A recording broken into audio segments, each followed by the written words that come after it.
I'm still getting some shit ready. So, All right, you're good. I'm gonna play the intro.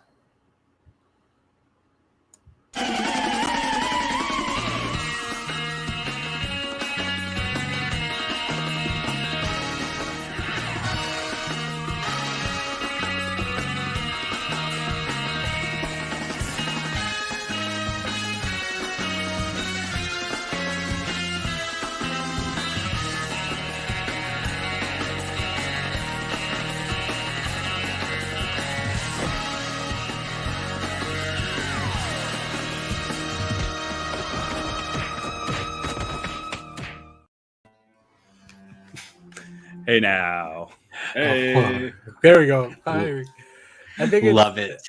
I think it's hilarious how, since we only have a picture of Adrian, you found the best way to utilize that and just put him in the Wolverine picture. Oh, Yes. that's so good. I will keep utilizing that unless I can make it better or he comes back, and I keep bugging him to come back. Yeah. I will say, A, Adrian, we miss you. And B, there has never been a Comic-Con exclusive that I have wanted more than that Wolverine on the bed holding the picture of Jean. Like, I really want that. All right. Well, welcome everyone to the Next Issue podcast. Today, our main topic, as you can see in the title, we'll be discussing the Suicide Squad movie that just came out by James Gunn. But that'll be a little bit later in the show. So if you're watching either on YouTube or Twitch, welcome everyone. Leave us some comments or add your own input. We're gonna jump into our previously on Next Issue segment where we just kind of catch up for the stuff we've been talking about. I mean, the stuff we've been consuming this week. Let's start with let's start with Kyle. We rarely start with Kyle, and I feel like he reads a lot of comics. I'm okay. Actually, I didn't read that much this week.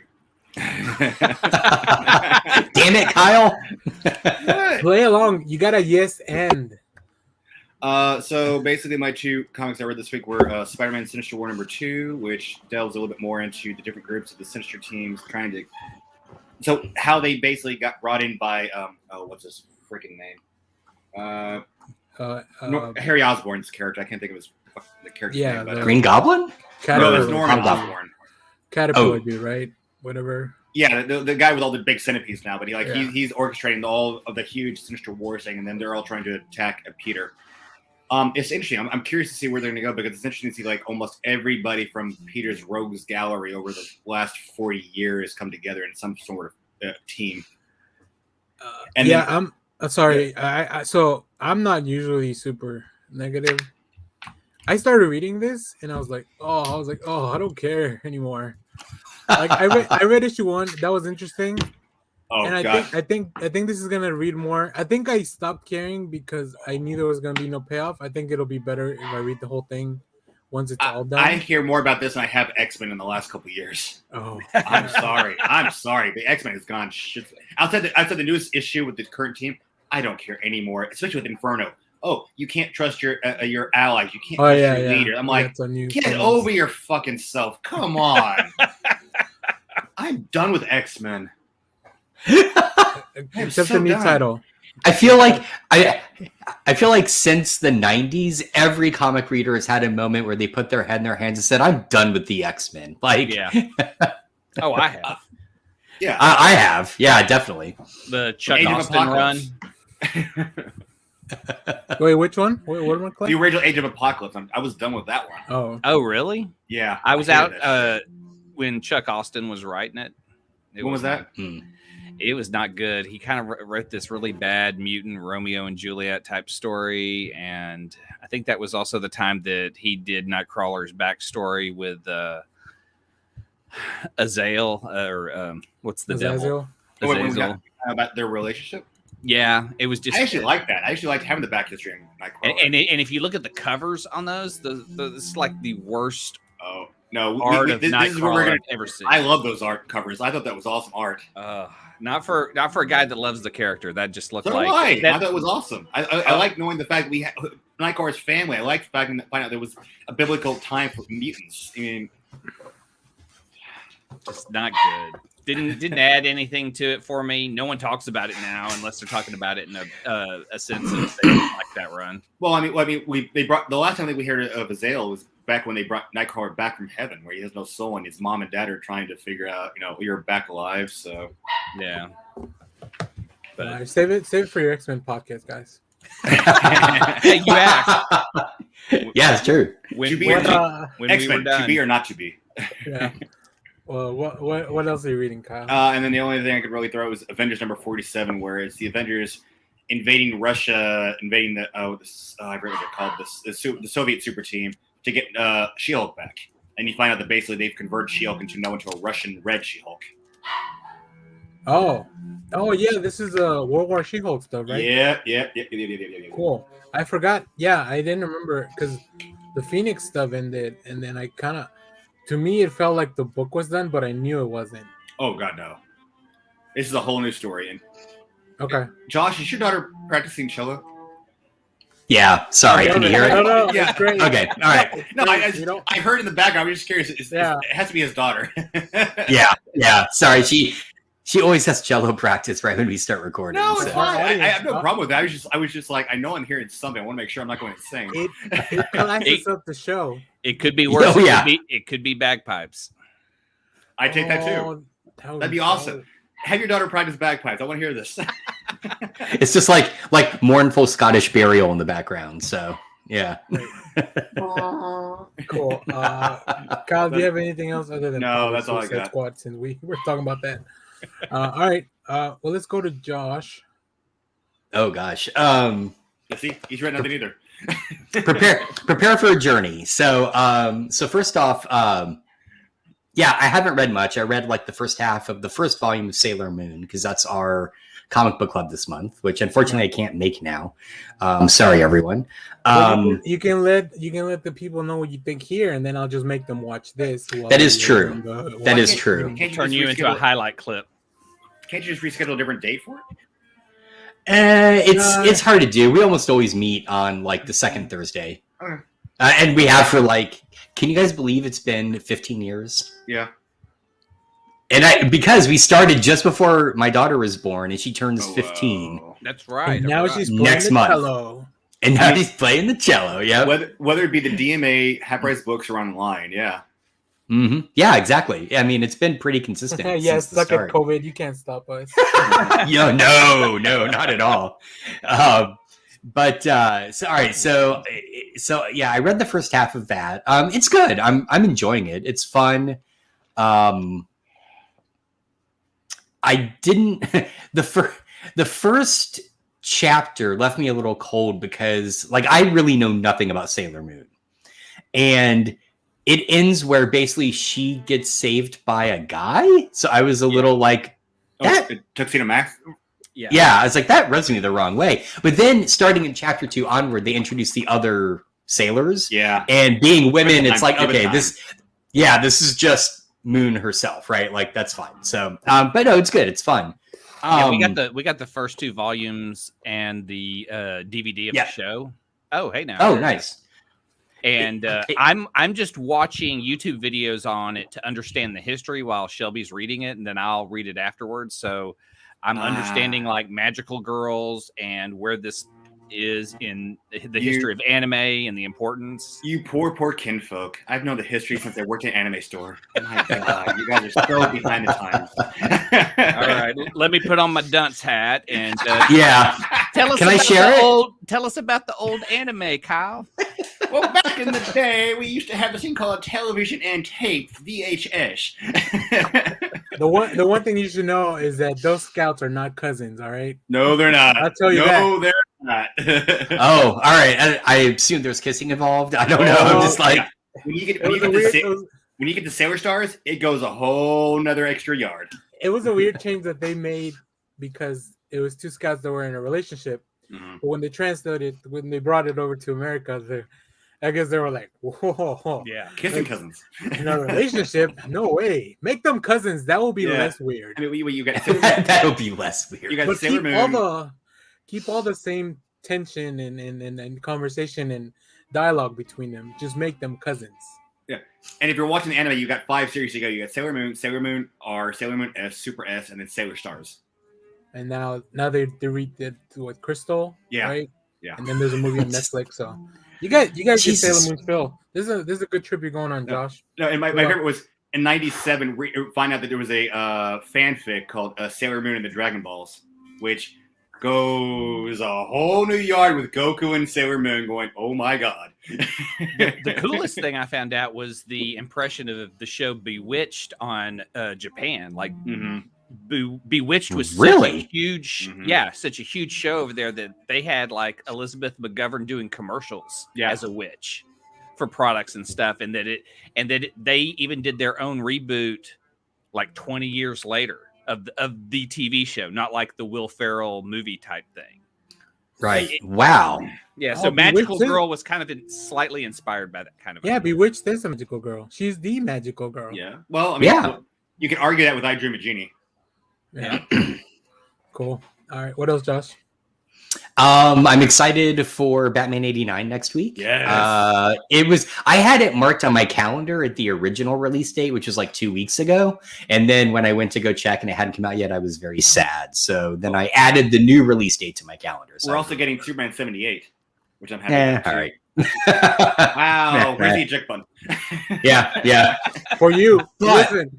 Hold on. If somebody's getting ejected, it's not the Batman guy. I'm gonna tell you that right now. Thank you, Daniel. Thank you. I like how this comic is going to fulfill finally fulfill the setup of Harvey Dent Two-Face as played by Lando Calrissian. Something I've wanted since '89 came out. So yeah. But the craziest thing that happened. So this is the journey. Prepare yourselves. My old buddy, who I worked with the comic store in and went to high school with, came into town. And so we spent all of yesterday going back issue hunting. We went to Trader's Village in Grand Prairie, which there is one stall there that has dozens of long boxes filled with just back issues. And miraculous. Oh, good. That's the point you didn't pick up Fate. That's such a good no, point. I didn't. No. There's no way. I'd pick it up only to shit on it. Like, and I mean literally shit on it. But they were even alphabetized, which we were both kind of like, well, this is helpful, you know. So anyway, the first box I opened, I'm just kind of scouring through, is the C's, and right near the front. Well, actually, here, wait, let me back up. So, me being me, I'm not buying anything that's worth anything. I'm just buying it because it tickles my fancy, right? So, of course, I find this Pathfinder Worldscape with a Reanimator crossover, and I'm like, yeah, I need to read that. That's awesome. Isn't that cool? And $5 for $1, right? So my buddy Mike knows that I love Keith Giffen and Ambush Bug, and he found Heckler #1, which I don't think has ever been reprinted. So I had to pick this up. I don't think it has. Okay. Yeah, unless it was like a Giffen collection. Maybe, yeah, and I don't even know if that exists. I don't even know what that is. Oh, okay. Let me back up. So the Heckler is basically Keith Giffen's. Oh God. I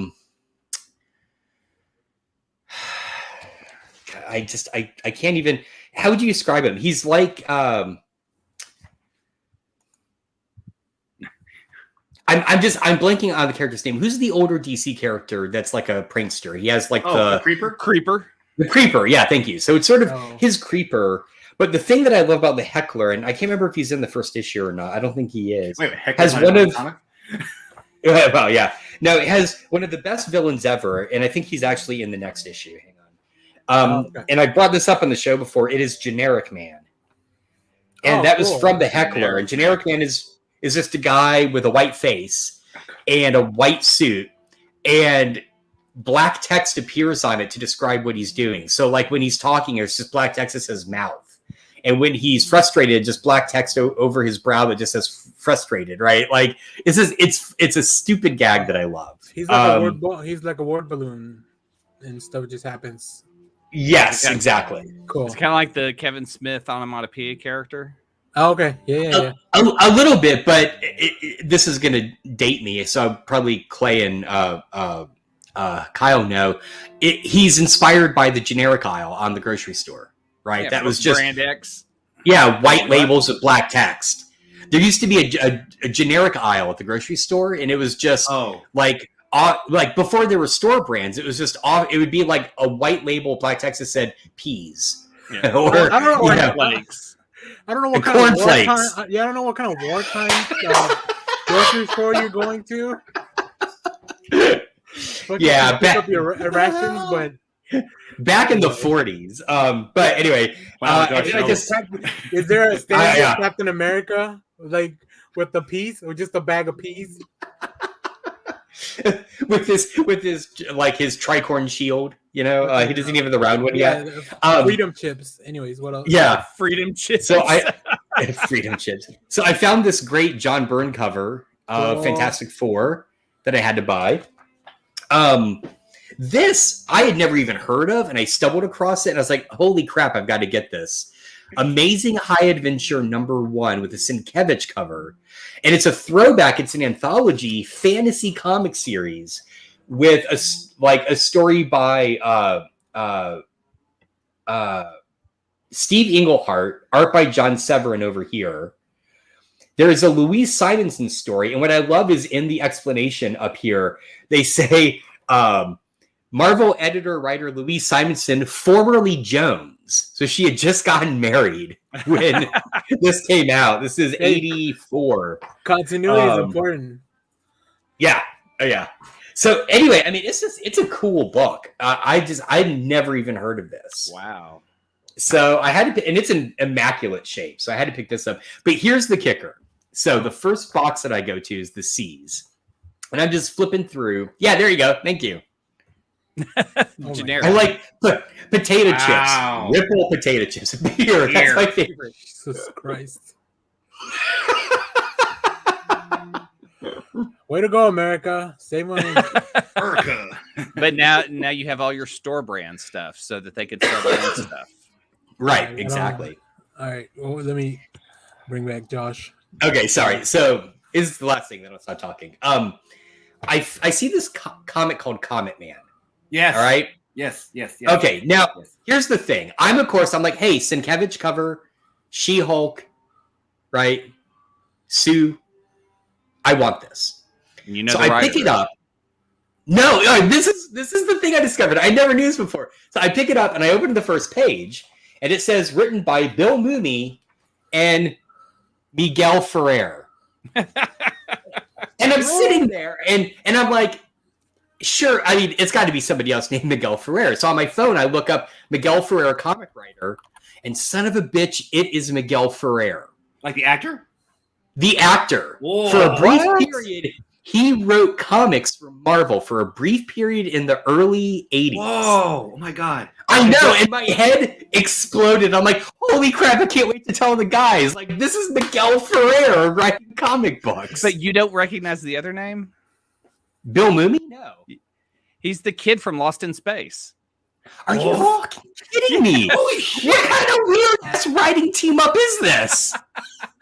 Yeah. Yes. Oh my Legendary God. Miguel Ferrer, who passed away. His one of his last roles was on the new Twin Peaks when he came back to reprise his role. No, his last role was NCIS LA, which I was watching. I still watch it. Yeah. Oh, he was awesome in The Stand. I think he was in. And wait, and RoboCop. And RoboCop. Yes, RoboCop, yes. Yep. Oh my God. I didn't realize who Bill Mooney was. So this is crazy. So I pick it up and Clay goes, "Do you know who the writer is?" So I assume you mean Miguel Ferrer, and you mean the other obscure acting / comic writer. Yeah, exactly. Nuts. That is just nuts. So anyway, I had to buy it because I'm like, holy crap, I need evidence of Miguel Ferrer's writing. How is it? So, I haven't read it yet. There he is. I will say this though. So most of the plot revolves around Reed trying to help Comet Man with something, and he puts him in a suit.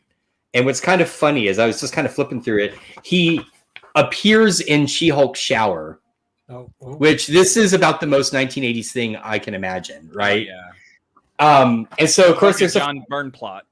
Yeah, exactly. So of course there's a fight because unexpected man in shower. But the end of it, he transports him again. And see if I can do this where I won't spoil it. No, please don't spoil this really old book. Yeah. I won't. So he appears in this box and he's like, well, where am I? What's going on? And he looks down and there's just decrepit face in front of him. It like suddenly turns into an old EC comic. And it was like, holy crap, what is happening to this guy named Comet Man? I don't know, but I'm kind of intrigued. So anyway. It's Gangi. Yikes. Yeah, post surgery. So anyway, that was what I did. I bought all these obscure issues and was kind of blown away with discovering Miguel Ferrer, and now Bill Mooney wrote comics. Oh my god!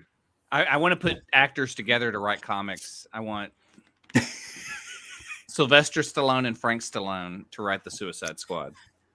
Oh god!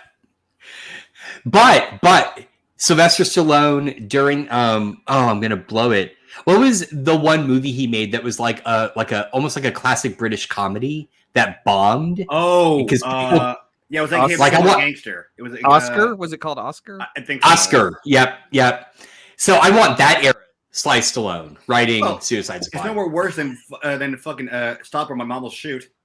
Yeah, that's pretty bad. True, but did he write and direct that? Because he wrote and directed Oscar. Like that was his. Oh yeah, baby. he did write and direct Oscar. I forgot about that. I don't know who wrote and directed Stop My Mama Shoot. Like, I thought he was involved with it, like he produced it. He'll get it made. Oh really? Yeah. Okay. And it's really one of the. It's terrible. Directed by Roger Spottiswoods.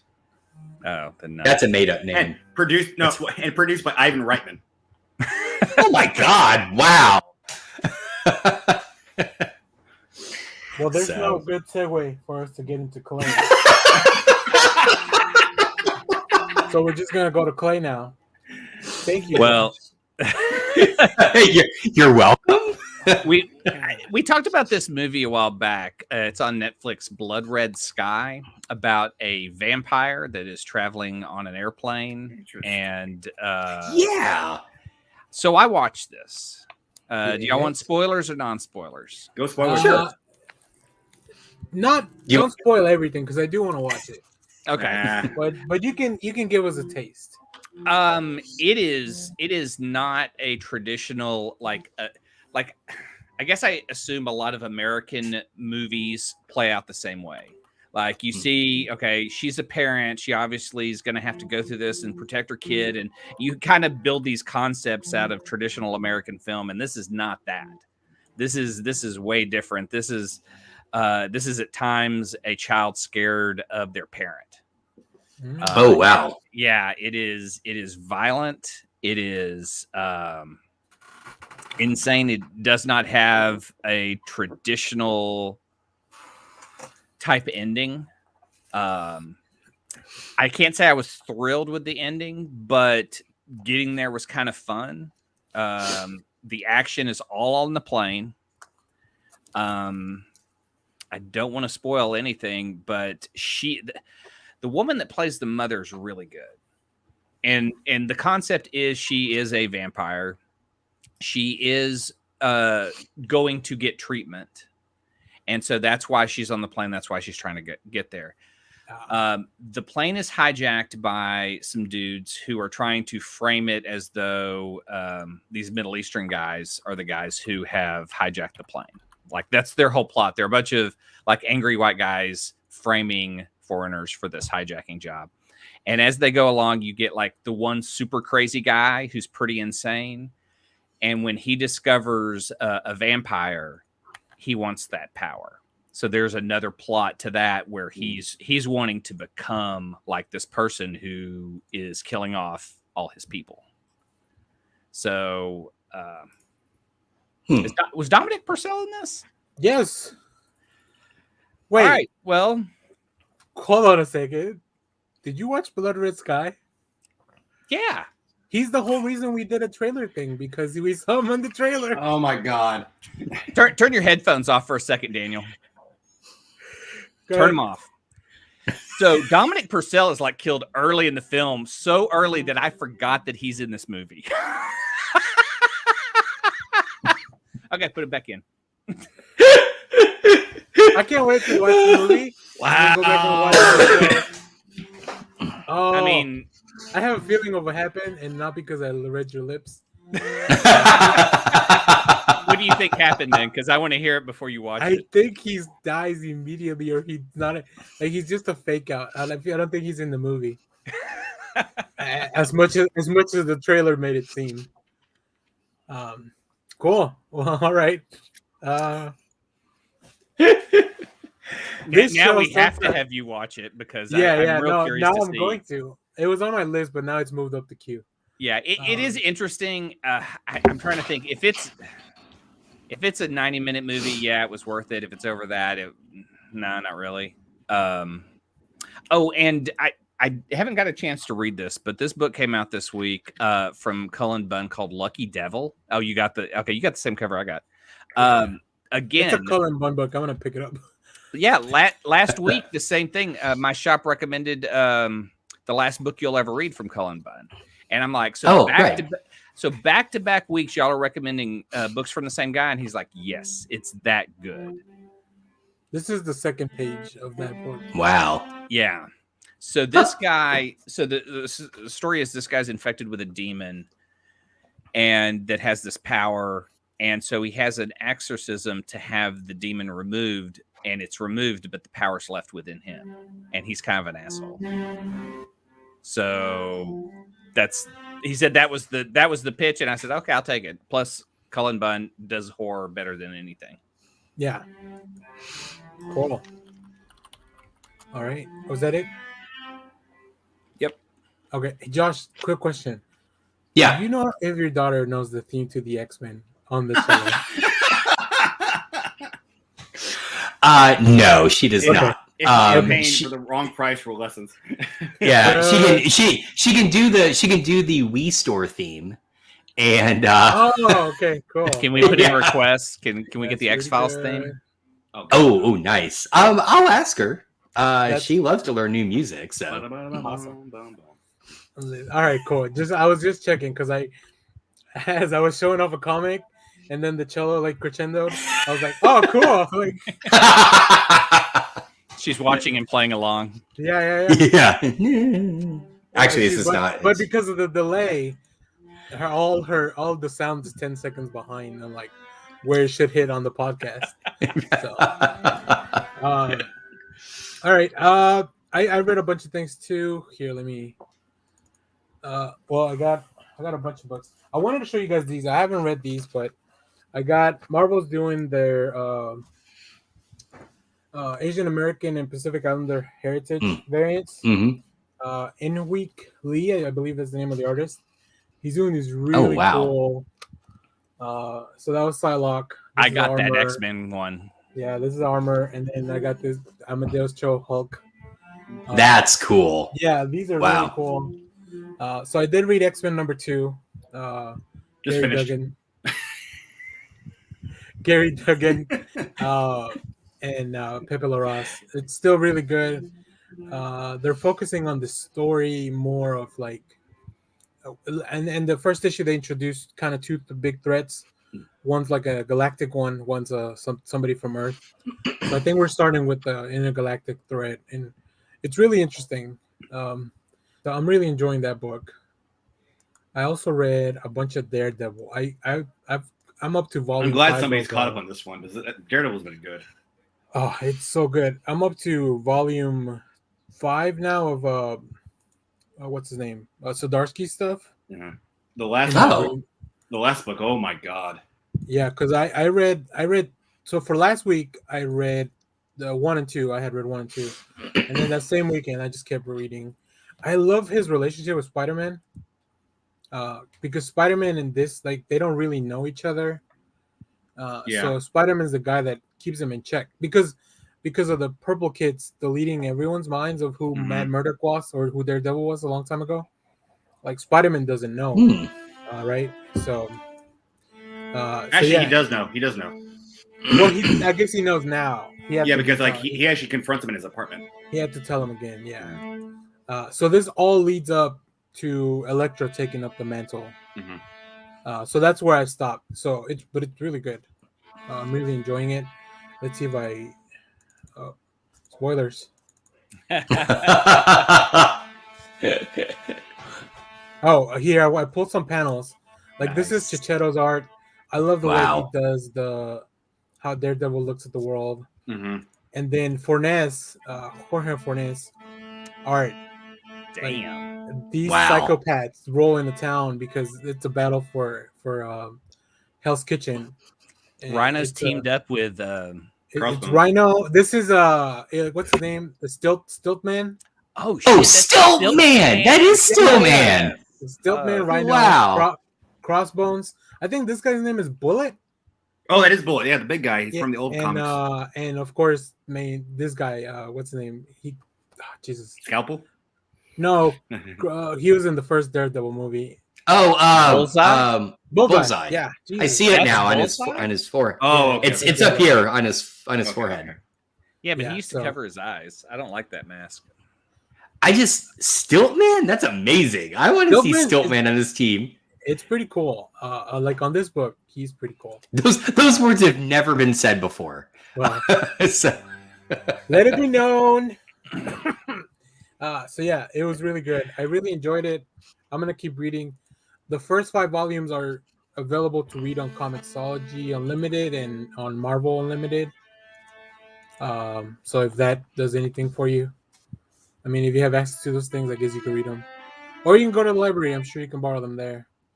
Let's see. The next thing I read, because I was in the Suicide Squad mood, I finally went back and read the Tom Taylor's Suicide Squad run with Lynn Redondo on art, and they introduced all these new characters. It's a really cool book. It's 11 issues Only long. to kill them?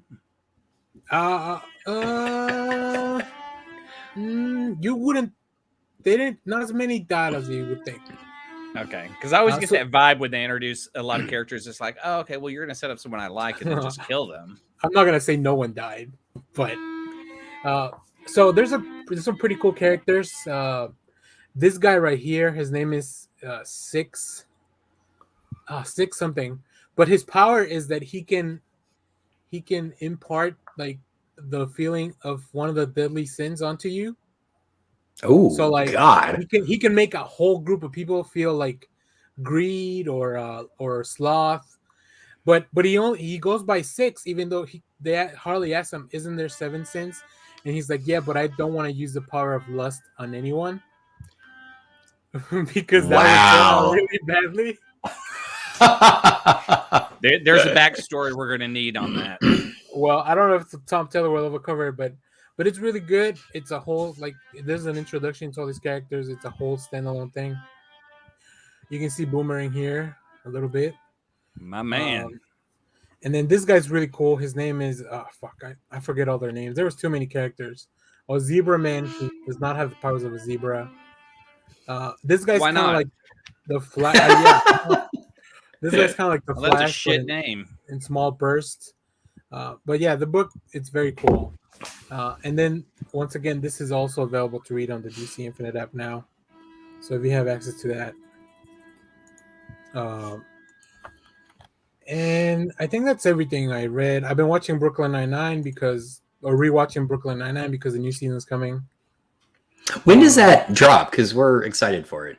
The 14th? I don't think it's this week. I think it's next week. Well, Oh, okay. Of All right, August, cool. August. you know what else drops this week, don't you? Marvel What If? No. Stargirl. Oh. Season 2 starts this week. Shit, I should set that up to record. Yeah. Stargirl and actually Stargirl and season 3 of Titans. Oh, that's right. Yeah, Titans. I'll probably watch that because it's I now had Batman. to get rid of HBO Max, so there will be no Titans for me. It is now a Batman show. Pretty much. Basically. So, Yeah. like everything that goes long enough, it is now a I mean, Batman show. it showed Red Hood, Nightwing, and Robin in Yeah. the promo. Come on. And Then- Oracle. right. Last thing I wanted to ask you guys. Did y'all see this trailer?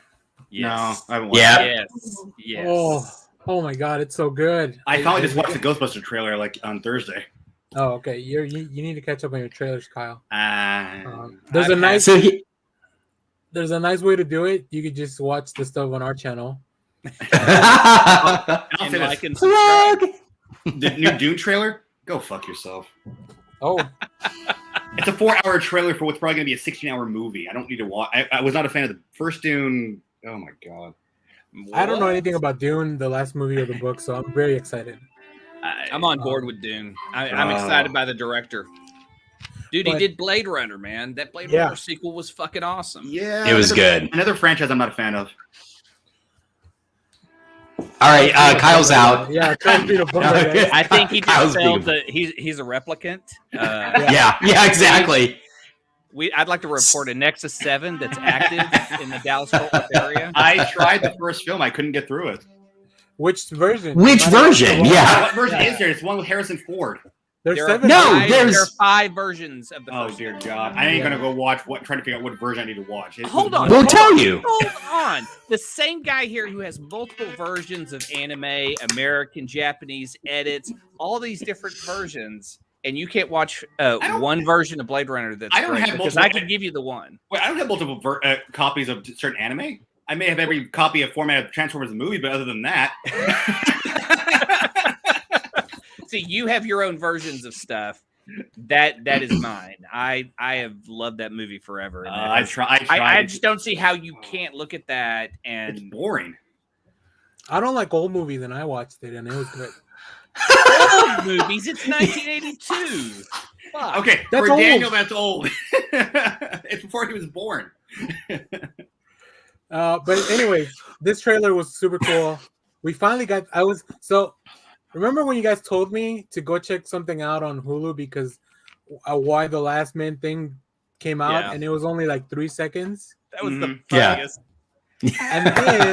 And then Hulu releases a trailer, but it's only images of it's like all graphic design. I'm like, what the hell? But this is finally an actual trailer. We see the characters, we see Yorick, we see Ampersand, we see the president.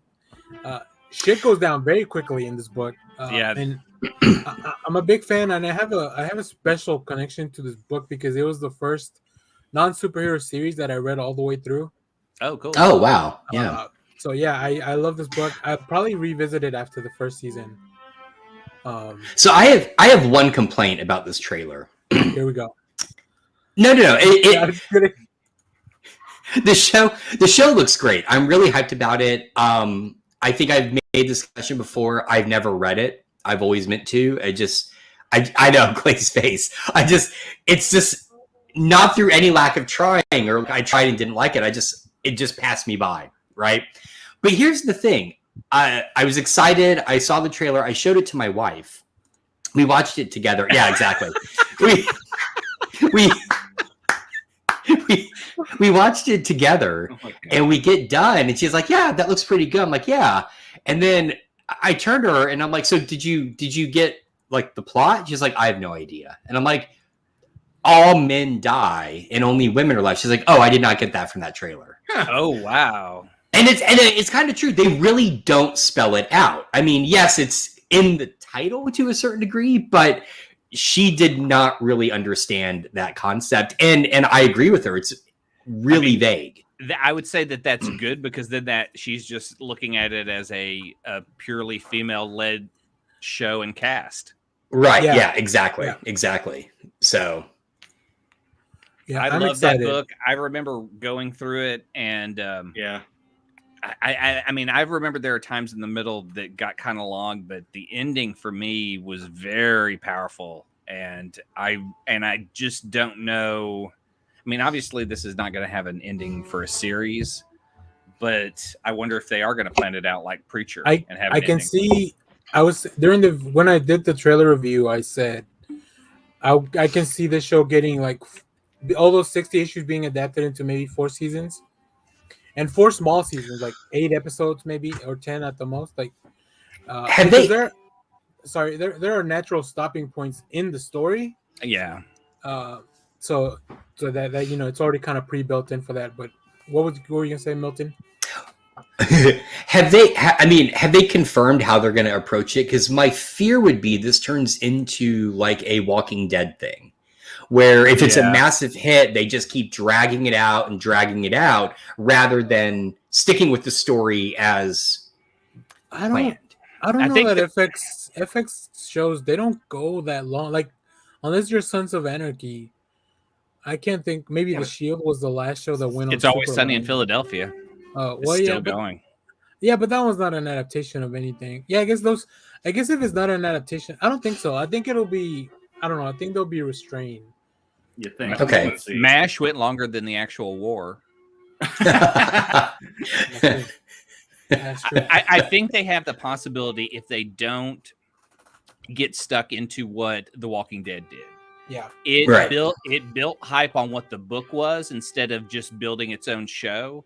And that was right around the time of Negan. And I think when they got to that point in the book, that was when that show was not so I mean, the show's never been happy, but when they kill off oh my god. What's his name? Steve Yeun. Oh, Steven's character. Glenn. When they kill off Glenn, everyone was like really horrified. I'm like, they've been killing off characters since the beginning. You just had to see it up close. Oh yeah. Yeah. Spoilers for The Walking Dead if you're not up to season. Well, and I mean, 15.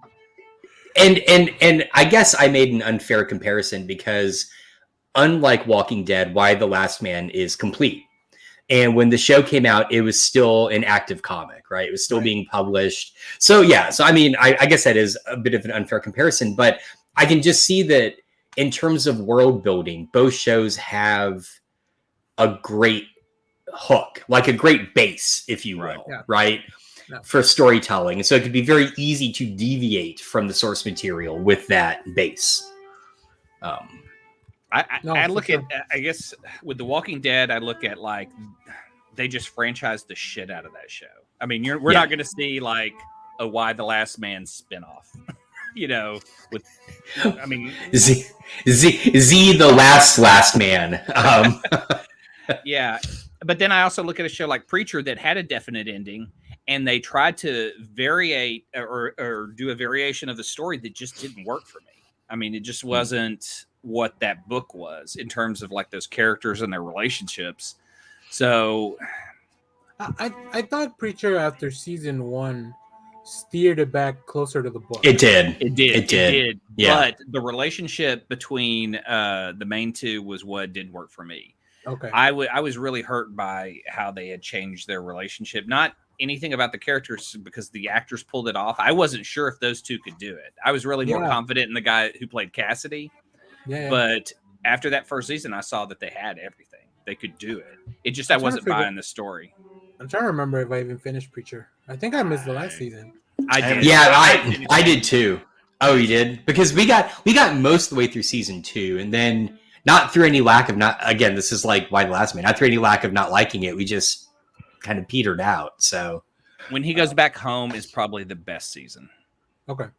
Yeah, With is that season 3? They do that? I didn't know they did that. Oh yeah, season 3. Because there's only 3 seasons, right? Or there are 4? I think there's 5. I don't know. We'll see. Really? On the leave us your Preacher thoughts. We're so fucking lost here. Anyhow, in terms of that, if they can build, I mean, they have a strong cast. Diane Lane, I'm like so on board with her. Yeah. And Super then who's playing the agent? Because they showed all the action scenes and those look kick-ass. Yeah, I haven't looked much into who's on the show. Yeah, I just looked at the trailer and I saw, Diane Lane's going to be the president. Yeah, that's the only one. That's the only person I recognize by name. But yeah, I'm excited. 4 seasons. 4 seasons. Wow. Then it must have been 3 because I always feel like it must have been 3. I call it season 0 because it takes place kind of before the book starts. Yeah. I mean, it's effectively the first issue of the comic, right? I mean, is that whole season? Yeah, we get that one character that's like not even in the comic that's in that first series. I don't know. Humperdue's the only one that really broke through. He was the breakthrough character over Arseface. Yeah, I don't want to say the H guy from Hell did a good job, but I mean the actor did a good job. The actor played a good portraying that role, dude. That was a bad dude. All right, well, All right. Well, let's. Speaking of bad dudes, or bad people, or misunderstood people, maybe. Let's go into our main topic, which is the Suicide Squad movie. I don't know if you guys know it came out this week. Did it? What? Or Friday. Actually, it came out Thursday night, which allowed me to watch it twice before this. I didn't go to bed till 3 a.m. I've watched it twice. It The came second out time I at took notes. It came out at 6 in the afternoon. You don't stay up that late, Kyle. I wasn't home. I was over at a friend's Oh, place. okay. I've only seen it once, but At least you watched it. I did. Yeah.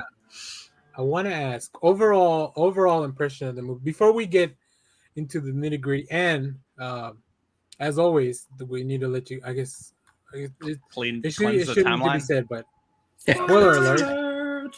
We're gonna talk spoilers. Well, how'd that get there? But yeah, we're gonna talk spoilers for Suicide Squad 2021.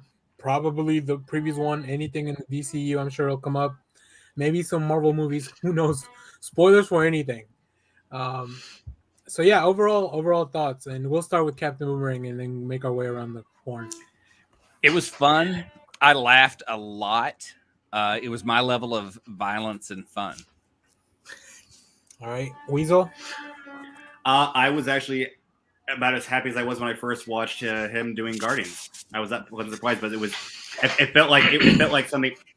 I almost wish we had gotten this film before we got whatever the last one was, and because I felt like you have that party of 5 of misfits who come together, aren't going to work at first, and they find their groove and come and save the world. And it was just a lot of fun. I mean, I got to say, even though we have a whole bunch of like big name names at the beginning of the film, the way they kind of wipe them out throughout the film works perfectly story wise, and at least I think. All right, Milton. I liked it. It's a lot of fun. You very much, for me at least, have to put on your "I'm in this for the fun" versus any rationality hat, because there are plot holes aplenty. But I will also say, like, I went into this fresh. As you guys know, I've never seen the original. I've never seen Birds of Prey. This was the first time I've ever seen Margot Robbie's Harley Quinn. Like, I've never. Wow. Interesting. Yeah, like I've just never experienced this facet of the DCU before, or DCEU. Great fun, great cast. Yeah, it is not as good as either Guardians film, though. Oh. Yeah. It to some degree it's different. We can circle back to that, Kyle. Yeah, that's fine. I've wanted to film since the first Guardians film. I'll be straight up honest. That's how I like James Gunn. I'm putting it up there as like better than Guardians. Oh, I like Gunn, but I don't think. Oh no, Suicide Squad is just. I love him. Yeah, it's just. It's not as good as Guardians 1, but I definitely put it above Guardians 2. No way. No way. Guardians 2 disappointed me. I mean, after going back, I watching it, like it was a fun film, but it did not have the pizzazz that the first one did for me. And I think this one has the pizzazz that Guardians 2 is missing. I'm gonna tell you what your pizzazz is. Kurt fucking Russell, man. That's pizzazz. That's what Guardians had. That's so awesome. Well, anyway, all right. You go ahead, Daniel. Sorry. Yeah. We'll get into all this stuff. I mean, I have a page full of notes too. I really enjoyed it. There's a lot of things that going into a James Gunn movie, I already kind of expect. Yeah. And also going into a property that's adapted from a comic book, there's a lot of things I expect. First of all, I expect to like the movie, and I did. So let's already have a leg up. I think watching it the second time, I did run into a few things that I'm not gonna call negatives, but maybe things that were not as good as I thought. But overall, it's just really a lot of fun. It's entertaining, and watching it the second time, it did give me that rewatchability factor, which I think it's really important on a movie like this. Yeah. Right. So yeah, I'm glad I watched it at home so I could watch it over and over whenever I want. So yeah.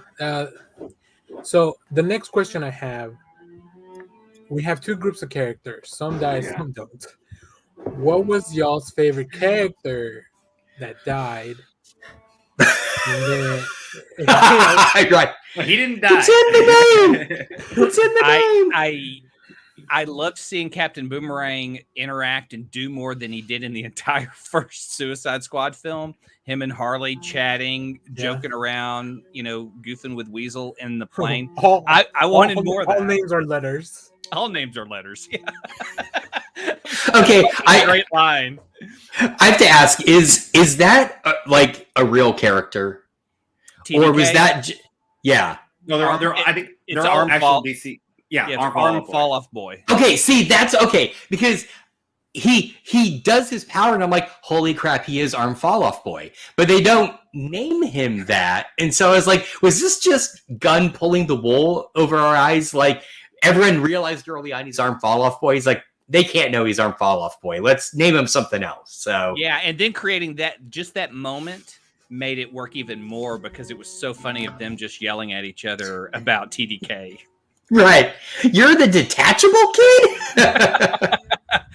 There it is. There it is. I just, oh God, that was great. That was, I think the funniest part about TDK is that once he does use his power, it's not like the arms are super strong or super fast. No, he's just like, bitch slapping him. I mean, it's like, they just float and then kind of hit you, and they're kind of an inconvenience.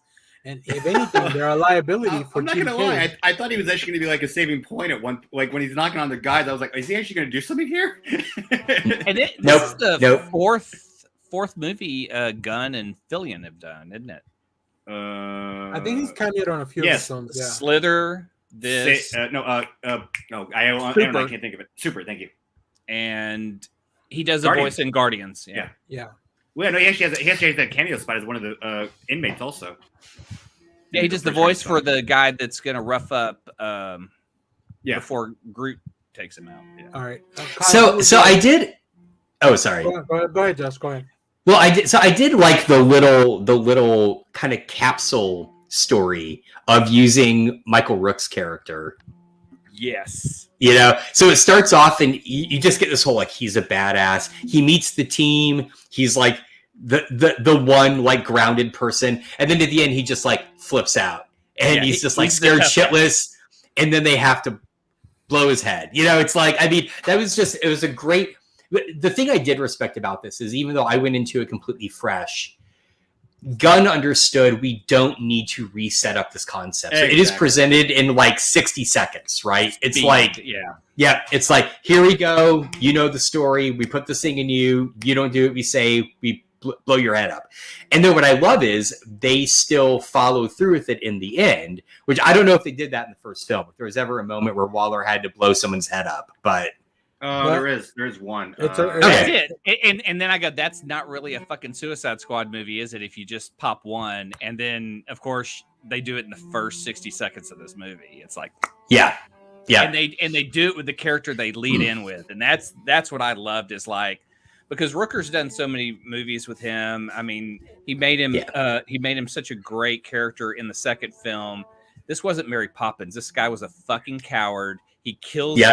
He kills a bird at the beginning of the scene, and at the end of the scene, there's a bird picking the meat out of his spine. It's so the same type of bird, by the way. Yeah. So to see Rooker stand up, scream, and just be like a total coward and run and swim in the water was hilarious. I love seeing that because he just has never played that type. Now, Oh, sorry. Go ahead. I was just gonna say, what was your favorite character from the beach, or from that? If it was from those people that died. Oh my god! Either Weasel or TDK, man. One of those two. And Weasel, I guess, wouldn't count because we do have an end credit scene. Yeah. Where I do love the fact that no one checked if Weasel could swim. Yeah, that was hilarious. That was so good. When Amanda looks over to the guy, and the guy's just like. That's what I didn't get about Waller's team, though. This didn't seem like the typical Task Force X crew that she has. And like in the first movie, she's a fucking hardcore. I mean, like even Deadshot goes, that's gangster. Because when she evacuates, she assassinates everybody. Will Smith. Yeah.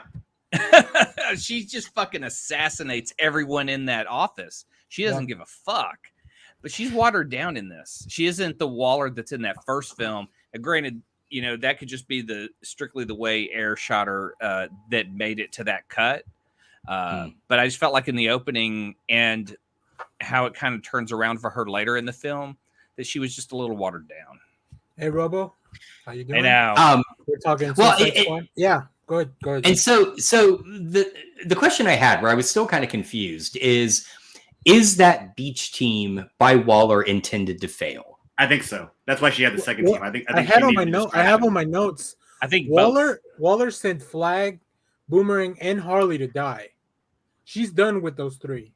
See, that's what I wonder too, right? Like, she's done. I mean, it's cold to just expect Flag to die. I mean, he's not really a member of the Suicide Squad, right? He's like a member of her team. Yeah.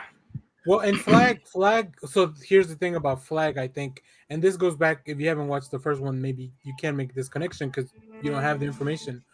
In the first movie, Waller clearly says that he has Flag because he loves Dr. June, who's the Enchantress, and she can control her. So by proxy, she can control Flag. Flag at this point now that June's not around or whatever happened to her, he's not being controlled anymore. He's just serving on missions. So I think Waller knew that, and I think that made him expendable. Well, and also because of the way at the end when he turns. Yeah. Because I feel like at that point, I always have a problem with Rick Flag turning. They did it in the book once, and it didn't really work. And here, though, what you just said added more credit to him turning at the end. Oh yeah, I think Flag and Waller, they're not on the same side of serving their country anymore. No, they're not on the same page anymore. Definitely. Yeah. And I think that's why she sent them to die. Harley's always a big liability for her, as efficient as she may be. Well, and even her. Yeah. Oh, sorry. Well, and even her like team, her inside local team turn on her, right? Like there's a sense of she's just going too far. So yeah, and we can kind of tell. I mean, if you want to apply the continuity, Harley's been on and off the squad because she's been at the end of the last movie she gets broken out of jail by Joker. And then we have Birds of Prey. Then she does her Birds of Prey stuff. And then somehow she ends up, traffic tickets or whatever she said, road rage.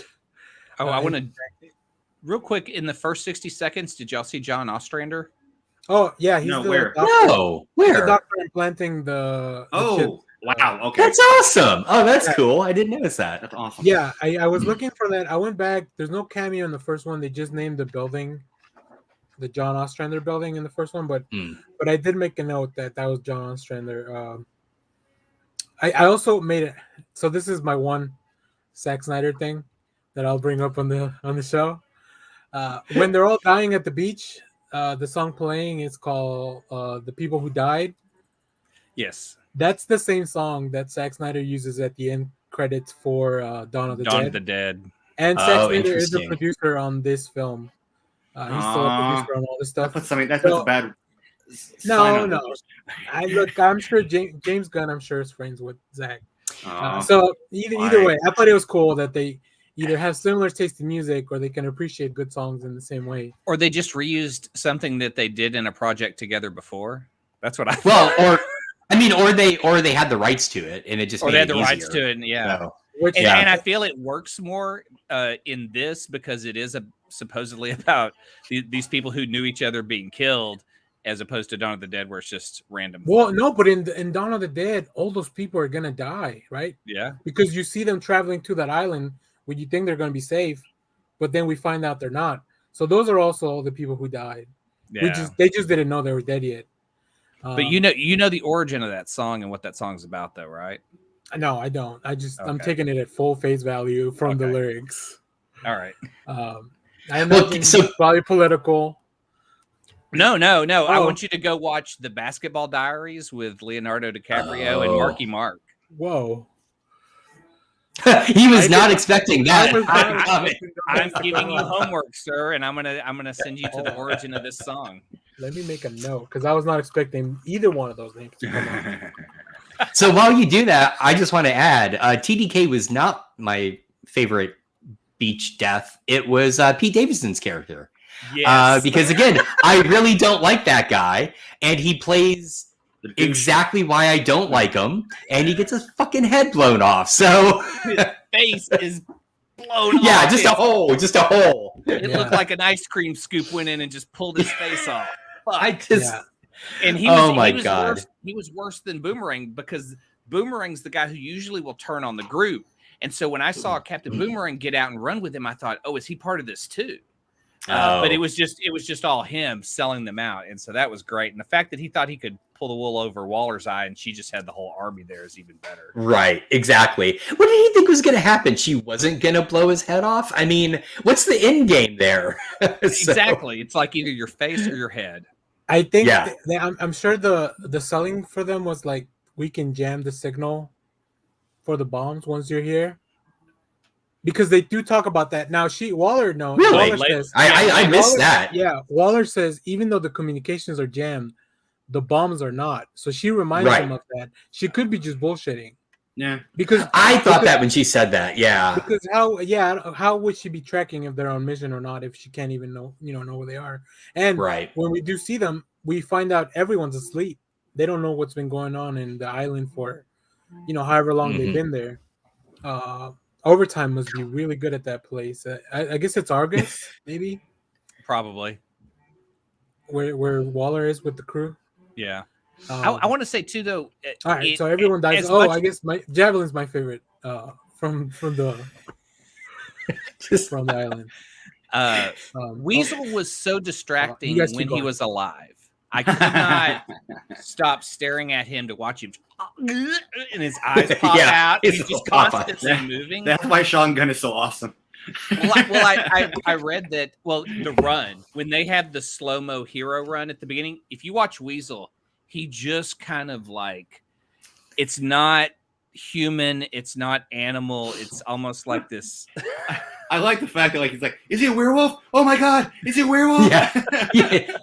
You sat me next to a werewolf. But I read an interview that said Gunn wanted Weasel to just look like Bill the Cat from Bloom County, and I'm like, holy shit, that's exactly they nailed it because he just is over there licking the frame and. So now we know when we hopefully, fingers crossed, get our live action Bloom County movie, just hire Sean Gunn. So yeah. Did y'all see his other role in the movie? Yes, I did. He's the jerk in line talking to he's Calendar Man. Is he Calendar really? Man because he has that. Dude, that's right. I missed that. Oh wow, that's awesome. I totally missed that one. And if you want to see the other great cameo, Lloyd Kaufman is, I forget how he's credited, but it just says he's dancing. He's in the prison at one point, or no, he's in the disco. Lloyd Kaufman, he's a long time. I know. Tromo. We're talking about Tromo films. Yeah, I know you're talking about, but I did not see him. He shows up in the disco scene. He is crying, dancing with a stripper, and not a stripper, but this taller woman, and he's just sad. And he's in the background. It's so funny. It's so funny. That's awesome. That is awesome. So I did like, and I could be wrong about this because my DC lore is not as good as your guys's, but when I realized this was taking place on Corto Maltese, all I could think of was Dark Knight Returns. Does it show up in other places in the comics? I know the name's been there, but I just don't know from where. Yeah, I've heard it used, but didn't they have it in Arrow? Wasn't Corto Maltese? Yeah, it was in Arrow. Did they? Like the comic or the show? No, the show. I think Corto Maltese is where Oliver and them go to bring Thea back from. Yeah. Oh, okay. But I like the portrayal of that country. Like it really feels. I mean, obviously we get a lot of looks from South American countries. No, I got to, since we're going this way, that scene when they're trying to rescue Flag and you have Bloodsport and Peacemaker just going through killing the whole village, and they're just like, "Why'd you do that? Bigger the better." Damn, he's right. Yeah. When he was stabbing that person, just chopping him up. I mean, that's the level of violence and funny that I love. Yeah. Now, but the thing I also like about that scene is because I think they really projected that something like that was going to happen when Waller is setting up the team and he meets Peacemaker and he's like, wait, he's got the exact same powers as I do, right? Yeah. And so right? I knew they were going to do something like that, but then to have it come back again at the end, I thought was a nice touch. So And John Cena is Peacemaker. Holy shit, he hit it right on the dot. Yes, Yeah. this is the best thing I've seen him do because I really did not like him in F9 at all, and this is awesome. Check out Bumblebee. He's good, and I like him in that. What movie? I've seen Bumblebee. Oh, you know, he's actually not bad in Bumblebee.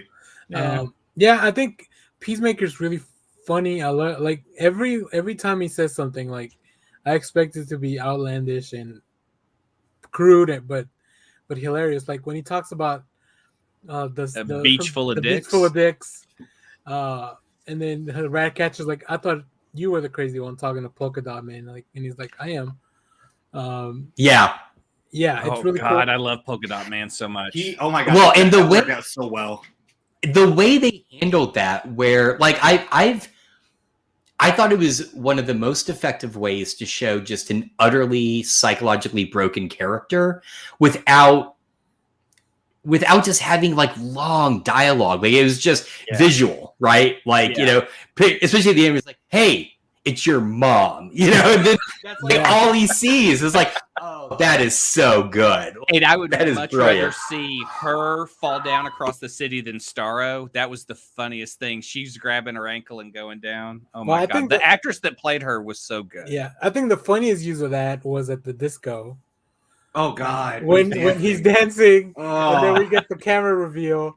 He's dancing with his moms. Dancing with his mom. That was great. But one of them has like a blue beard still, so like it's there's a lot of detail as to like keep the look of the person that they're supposed to be, that you know that everyone else sees. Worst way to die: King Shark or Polka Dot Man? King Shark didn't die. King Shark no, to be killed by. Kills you. I don't know. Eaten alive or just probably dots that take away parts of you. At least the dots are cool. Yeah, it's got to be King Shark. I do have a note. Yeah, I have a quick note in that scene where King Shark's about to eat Ratcatcher 2. Oh my god, that was really cool because it shows you everyone's powers, right? Oh yeah. Like it's just a very subtle way, and look, I love the way that like the big drawn out scenes too, like of how people get their powers, like in the comics. Like in the first movie, you see Deadshot just doing all this really cool shit. But this also works because it's like you get to see everyone's. You don't see Peacemaker doing anything, but you know Peacemaker's pretty much like Bloodsport. So like the fact, and I was like, is Bloodsport shooting him with like rubber bullets? But no, those are real bullets. Yeah. He just has that shark skin that's impenetrable. But even there, that was risky, right? It was like, did he know he'd be able to survive? I mean, he's just blasting away. So, and I'm glad you brought that up because one of the complaints I had that as you remind me of that scene, I realize I'm incorrect about is that it shows Bloodsport's moral line, right? Like, unlike Peacemaker, who I think, again, like Gunn is so good at just using one line or one moment to encapsulate a person's mentality. When Peacemaker says, I will kill as many women and children as it takes for freedom, you know, right? Yeah. You know. And I think in that case, when you just see Bloodsport just blasting away at King Shark saying like, you do not do this, right? You know where his line is. And so, yeah. Well, then you learn about his weakness or liability about the rats. The rats. Oh, God. That was such a great shot at the end. He's just sitting there and petting the freaking out. And he's like carefully petting. Yeah. Yeah. Is it me or does Gunn need to direct a freaking new Warriors movie now? I would watch the shit out of that. That would be awesome. God. It better have Speedball. And it better be played by the same guy as Polka Dot Man. So. What? Yes. No, he's too old. He's too old to play Robbie. Yeah. Nah. Robbie's like no, he could play. He should be Penance. Penance. I was gonna say he could play Penance though. Way better. Penance. See, I didn't put together that actor is the same guy as the guy from Ant-Man. Yeah. Yeah. been in Oh Russian. God, you're right. You're right. I didn't. He's also in the Dark Knight. Yeah, he's also in the Dark Knight. He's the cop that the Joker's using. No, he's actually in another film. He's actually in 4 different comic films. Hold on, I saw an image for this, but No, those oh my God, that's crazy. Yeah, he's on everything. Well, Kyle looks that up. I want to say, I want to pivot over to Harley because she has, I think. See, I guess this is where it would have paid off if you had seen the previous movies, and just kind of try to accept everything as one continuity, because Harley's grown so much as a character from the first movie, right? She got pants. She got, well, not only that, her jacket in the first movie, in the Suicide Squad movie, it was like Joker or Daddy's Little Monster, something like that, whatever. Well, she still has the tattoo. Yeah, but it now says property of no one. Yeah. I missed it. Joker. I Before missed you said that. property of Joker, and then her jacket now is like something about dead clown or something, live free, dead die clown or something like that on her jacket. So like, and then the conversation she has with President Luna after their full romantic thing or whatever, which was super cool, interesting scene. Yeah, the weiird it's good. thing was having the love montage in the middle of a Suicide Squad movie. I loved it. Yeah, but All the birds. but it ends up with like Harley recognizes those red flags. Yes, that was great. And now does something about them. Now I don't know if she should be killing people. I guess that guy's a villain, but yeah. Well, but like what she sees, and again, I came into this without any of the prior baggage, but I love that scene because it shows her first concern is herself. Yeah. It's not about a relationship, right? I like that. I really want to give Gunn credit for not sexualizing her. She basically wears a big red dress through almost the entire film. Yeah. And the only really sexualized body is the president when he comes out of that bathtub, right? Yeah. She's like, oh, you know, Well, I mean, so. He also does a rest in peace to his dick, which is hilarious. Yes, that was awesome. That was so great. That was so great. We did see a guy, one of the guys in the camp when Peacemaker and Bloodsport were killing everyone. He was Winnie the Pooh, right? Like, or he was Donald Ducking it, where he only had a shirt on. He had a shirt on before he gets shot. And then he gets shot, and then you just see like, Real quick, the guy who played Pokemon, David Dalsmelchian, he's actually the voice of Calendar Man in the animated version of Long Halloween. Oh, that's right. That's right. Yeah. He's in the comic book world a little bit, yeah. Well, I think Polka Dot Man is just, I don't want to say breakout, but I feel like there is a group of weird people that are just going to gravitate to that guy. Oh God, yeah. I want to see people do the cosplay of him of having that conditioned. Oh, polka dot condition. That was gross. He woke up in the middle of the night that first time. I was like, oh shit. Yeah. Yeah, I didn't know. Well, and then you just have to wonder if he's gonna vomit out. If he has to vomit it out like twice a day, is he just making giant holes in the ground? Like it was behind the bush. We didn't see what happened. So. I know. Well, that's why Abel Reeve, he has the power dampener. So it not only was he wearing it to keep his power down, but it keeps the that's what I'm saying. Down. I got you. Okay. Yeah. That's not a problem in the prison, but it is a problem in real life, I'm sure. Right. So then I love the reunion of like, we gotta go rescue Harley. Mm-hmm. But Harley's already kind of saved herself anyway. She gets the javelin. I love the scene where she kind of exits out of like killing everyone. That was beautifully shot, and just the more violent it got, the more cartoony it got. I love that so much. It was great. It also felt like Harley has a similar scene in Birds of Prey when she goes to the police precinct with all the color. She brings the gun full of like confetti and paint and smoke of different colors. They're beanbag guns though, so they do hurt. Yeah. So it's very similar. Like I said, I don't know if Gunn wanted to bring a similar feeling to that, or just ended up being very similar. But the fact that they're all ready to execute the mission to rescue Harley, she shows up and they're like, "I'll go back inside if you guys want to execute the plan." And then the callback that I have here, I just wrote down, Harley hugs Flag. And obviously, the gun tap on the back. Yeah, well, in the first movie, Flag hugs Deadshot after he shoots the bomb or whatever, and Deadshot's like, no, I don't do hugs because Will Smith's super cool, right? So Flag knows what it's like to be rejected from a hug, so he knows what that feels like, so he doesn't want to do that to Harley, because you could tell he doesn't want a hug from Harley, but he knows what that rejection feels like. So at least that's the way I worked that out in my head. That Flag learned from that first mission, and now. I love seeing them out of costume. Bloodsport with the helmet. I mean, I would fucking buy that helmet because it looked cool as hell. With it's cool. Was badass, and that's almost comic accurate too. Shorts and a t-shirt. Well, and his beard, his Idris Elba beard, makes it look like more teeth at the bottom. It looks super cool. But then John Cena running around in a polo and jean shorts. Yeah, but a polo that doesn't even fit him with his huge physique. It's like so small. It's like really, and the toilet on his head. It's just like. It's a beacon of freedom. It's a beacon of freedom. But here's the thing I love about that whole like scene where they're out of costume. All of the clothes that they had to put on are just like, it kind of identifies their character, right? So, Polka Dot Man has this like weird mismatch, like his like plaid pants and, his like leisure suit shirt. And then, but my favorite the duality between Flag and Bloodsport, right? Because what are they wearing? Flag is wearing a cowboy hat with like the most American attire ever, and what is Bloodsport wearing?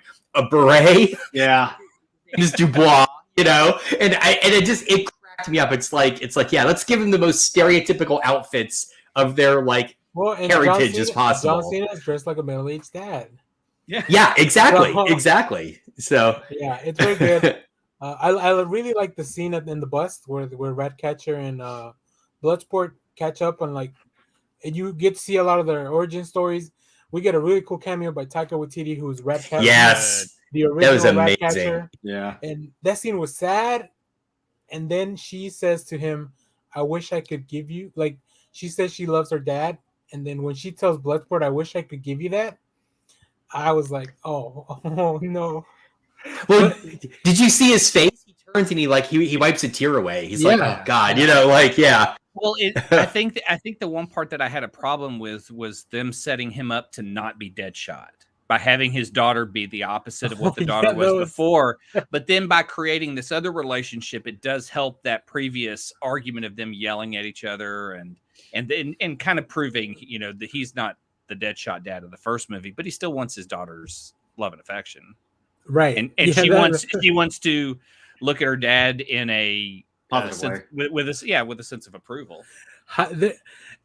It's like both of them are trying to, it's a defense mechanism to not get hurt anymore, right? By both of them. Right. But I do love it because they were probably like, how do we make this the opposite of Will Smith? Well, Will Smith loved his kid in the first one. So let's make him argue instead.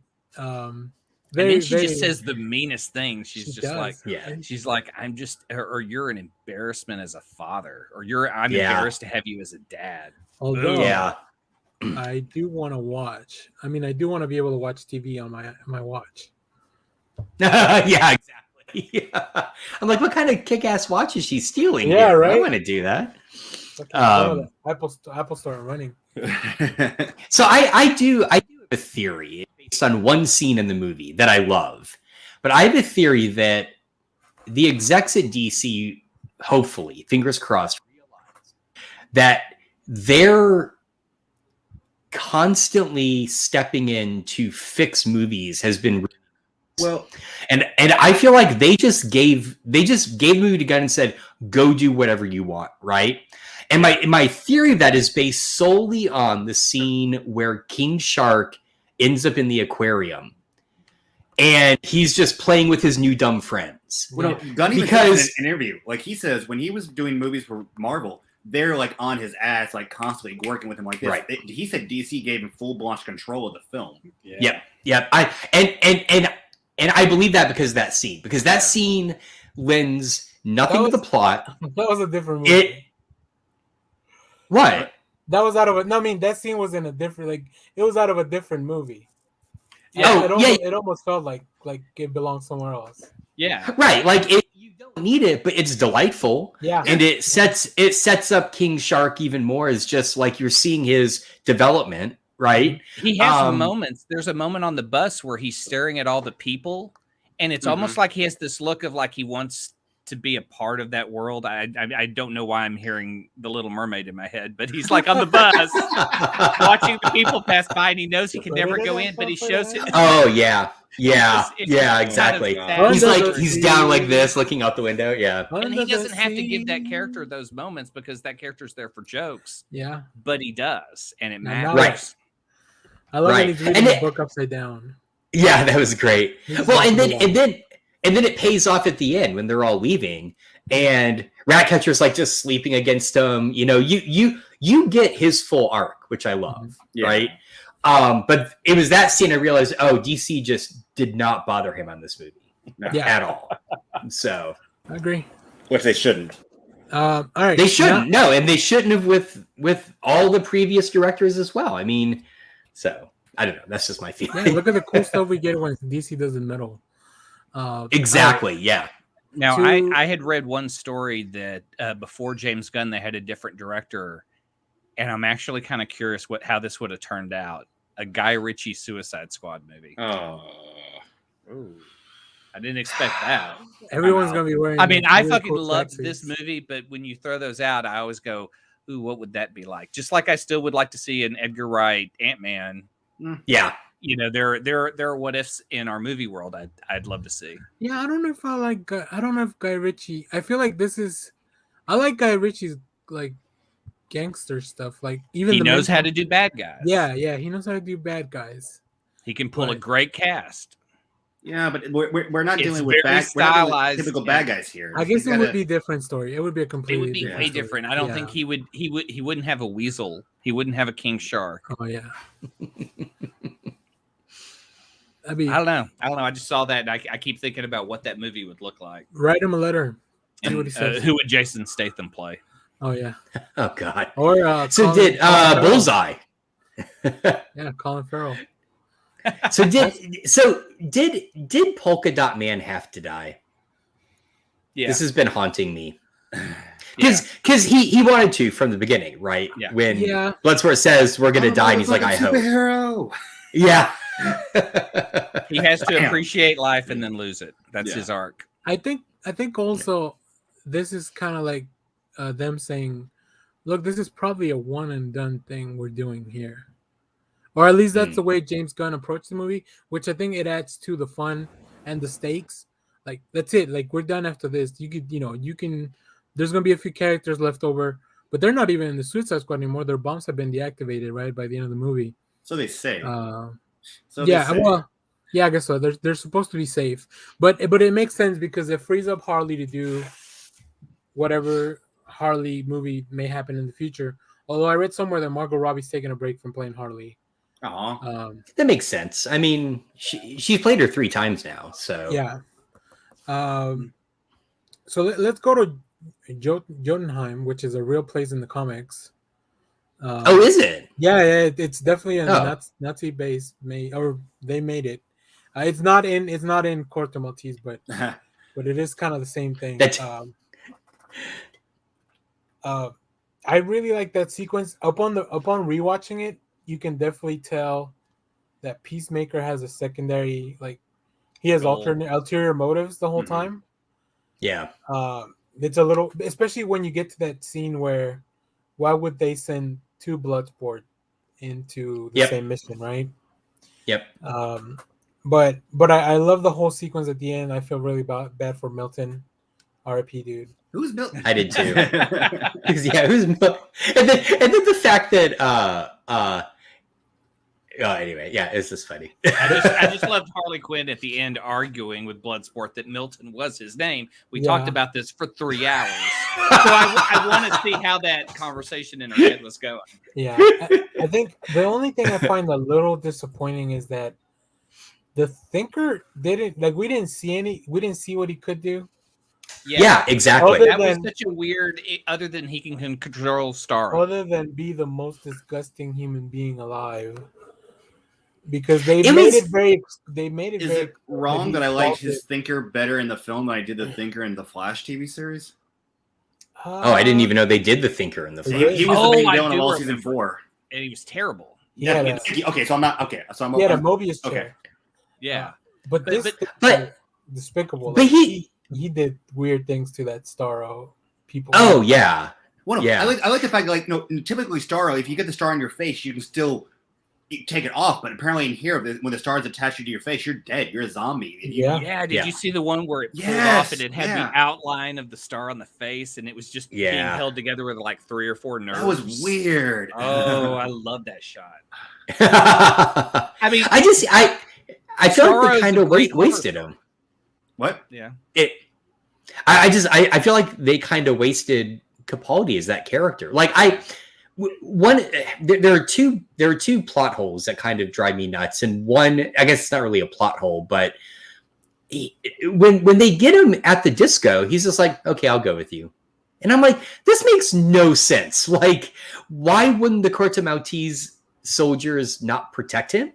Why? He can do stuff. He's the thinker. Like, why is he just going along with them? I mean, it just, Yeah, his only really power made- is to talk to Starro, and that's it. And he doesn't like. I didn't see any use for all that shit on his head, yeah. except it glowed when it was darker, and that was it. He never did anything exceptional, other than die. They did mention. I mean, they kind of tried to set up that it was really Luna, the one that was more friendly to him. So now that this other dude was in power, the other general, Yeah. maybe he figured, like, because they killed the scientist, right? So they only keep him alive because he can talk to Starro or control Starro. Yeah. But yeah, no, I get what you're saying, Josh. I guess since we're talking a little bit more negative stuff, I will bring up my one big thing that I like a lot of the transition cards. Like even from the beginning, there's a few that I feel like they really take me out of the movie. There's one where there's somebody's talking and then you just see like the sentence is completed in the dirt, like get this, kill them and take off their heads or whatever. Yeah. And then when it's lit on fire and it says Operation Jotunheim and then it switches to Operation Harley. Yeah. That one took so long because of the change and transition into Operation Harley that once again that one took me out of the movie too. I like the other ones. I like the toilet with 3 days earlier, the blood. Warner Brothers presents written in. Yeah. So there's a lot. I love the card with Star of the Conqueror versus the Suicide Squad. That was good. Yeah. Super comics. But yeah, some of the transitions didn't work as well. So that's I guess one of my only complaints here. Along with some other little things, but See, I dug those. I liked when they were on the beach and it would just blow leaves and it said now.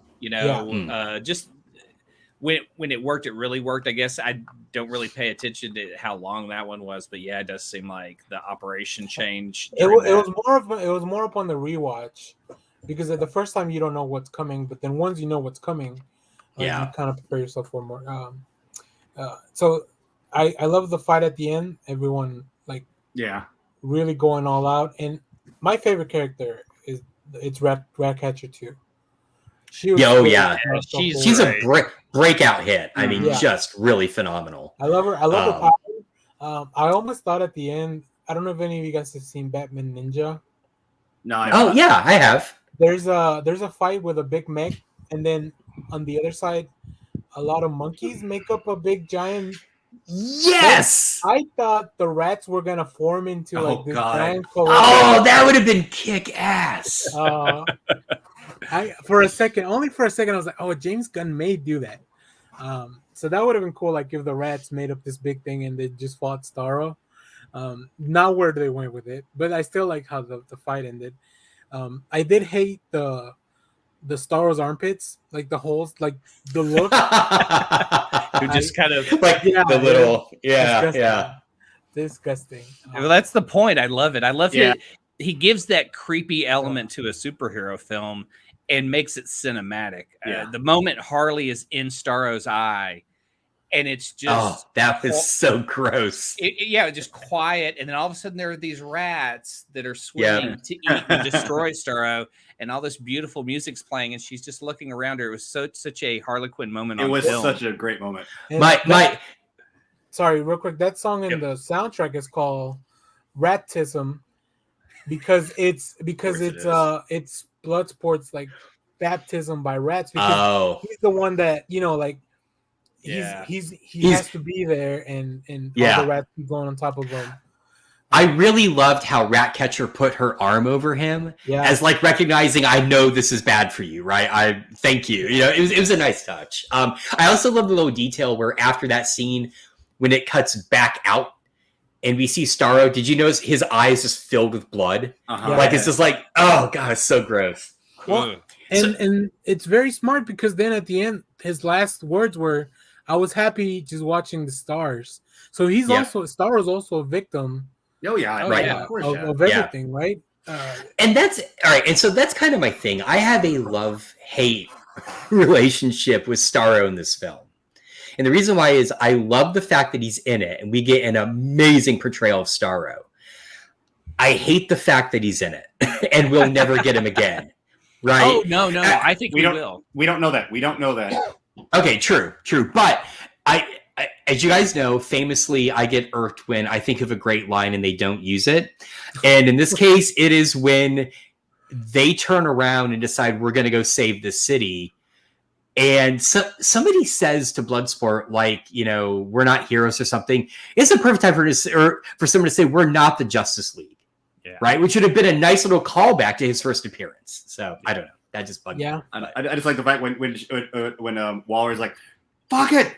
She's gonna kill him, and they just one way just takes the whack. That was where I had a problem with the film too. That she would put people around her that would question her like that, and because I felt Amanda Waller knows here's Batman and here's Amanda Waller. Yes, she's 5 steps ahead all the time. I think that's why I think this is actually like Argus. This is like. She can't just because the people that she killed on the first one, they were like FBI operatives and other people that she borrowed from other agencies.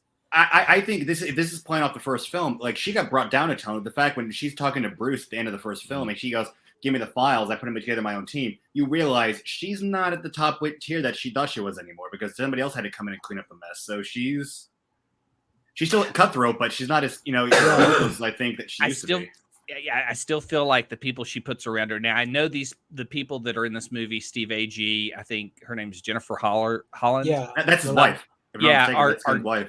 Are going to be spun off into the Peacemaker show. Which, oh my god, an end scene. That just the fact he's still alive, and this the fact the series is going to be a sequel to this movie. Well, I thought, at first when that happened, which I love the payoff of like I use smaller bullets. From the beginning of the movie. Good. And then it comes back around that no, Bloodsport uses smaller bullets actually, so that's why he won the fight. But I thought when that happened, I was like, wait, so is the Peacemaker show going to be a prequel? That was. I had the exact same thought. I had the exact same thought. Came out is it going to be a prequel or a sequel? Yeah. Well, but that's the thing is, I kind of felt like that end credit scene. It ruined that scene in the movie for me. Oh no, right? I'm fine with it because I don't think he should have lived. I thought that was an appropriate way to handle that. No, so. I'm fine with it because I was always hoping it might be a sequel because then they could play off the character more. Yeah, I like the character enough, even with the bad turn, like that. I want to see him do more stuff, so I'm okay with him not dying. And the fact that Vigilante is going to be the villain in the series. Oh yeah. Oh, he is. Well, they've already announced. Yeah, Vigilante is going to be the villain for a Peacemaker series. And the T-1000 is his dad in the series. Yes. Robert. Patrick. Yeah, Robert Patrick. Yeah. So the way they can, in my mind, the way that they can redeem Waller after this, because I agree with Clay. I think the actress that plays her is amazing.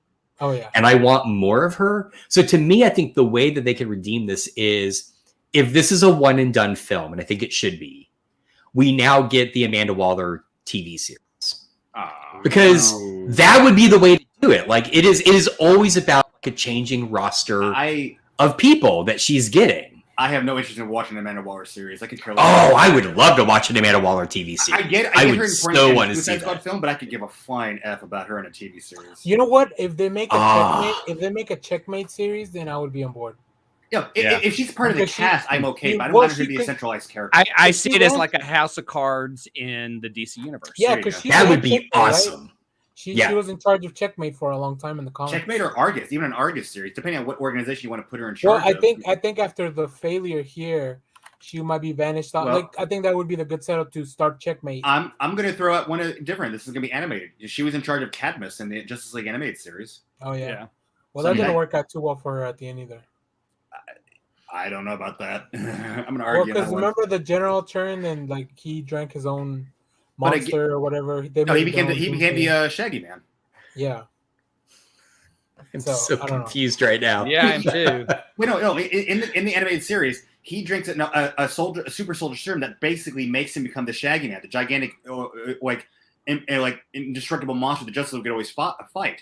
And basically, in the comic books, he had his brain implanted. In the comic books, Shaggy Man is an android, and he in Justice League, the Grant Morrison run, he had his brain implanted into the Shaggy Man's body. That's why they did that in the animated series. Don't be fooled by the name. It's not a guy that looks like Shaggy. Well, no, I was just gonna say, I think we're still legally allowed to call him Man-Thing. I don't think that's become X-rated yet. So, except it's a different company's title. Yeah, and they have a movie based on it. Man-Thing. There's a sci-fi Man-Thing movie. I do. I have the copy of it. I bought it. Oh, why? Because it's the only Man-Thing that exists. All right. So we get the two end credit scene where Weasel coming back to life. Yes. Yep. Now that I like. Long live Weasel. Which is whatever happens. Interesting. And then also the setting up the Peacemaker TV show, which I think I like those two operatives. I do too. Not even that. The fact Cena's already proved he's found the role. Yeah, John Cena is really. His comedic roles are. Oh my god! I like them more than his action roles. Yeah. Oh yeah, I totally agree. Yeah. He did not add anything to F9. There's a movie coming out on Hulu called Vacation Friends with John Cena. If you haven't watched the trailer, go look. And I heard that the film where he plays like one of the three sets of parents. Yeah, I heard that was Blockers. Blockers. Yeah. I've heard that's really funny. Yeah. It's just Blockers, Clay. Quit it with your dirty talk. It used to be called Cock Blockers until they said, "Oh, we should make this PG-13." Is it really PG-13? I thought it was still rated R. I thought it was PG-13. I think they just can't use Cock Blockers as a name to advertise it where they want to advertise it. All right.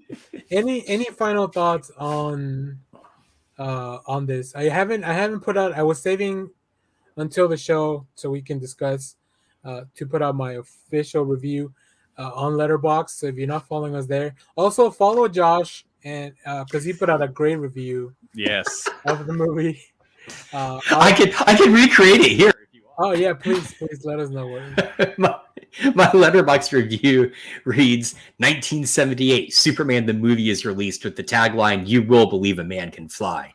2021 The Suicide Squad is released and should have used the tagline "You will believe a shark can shark."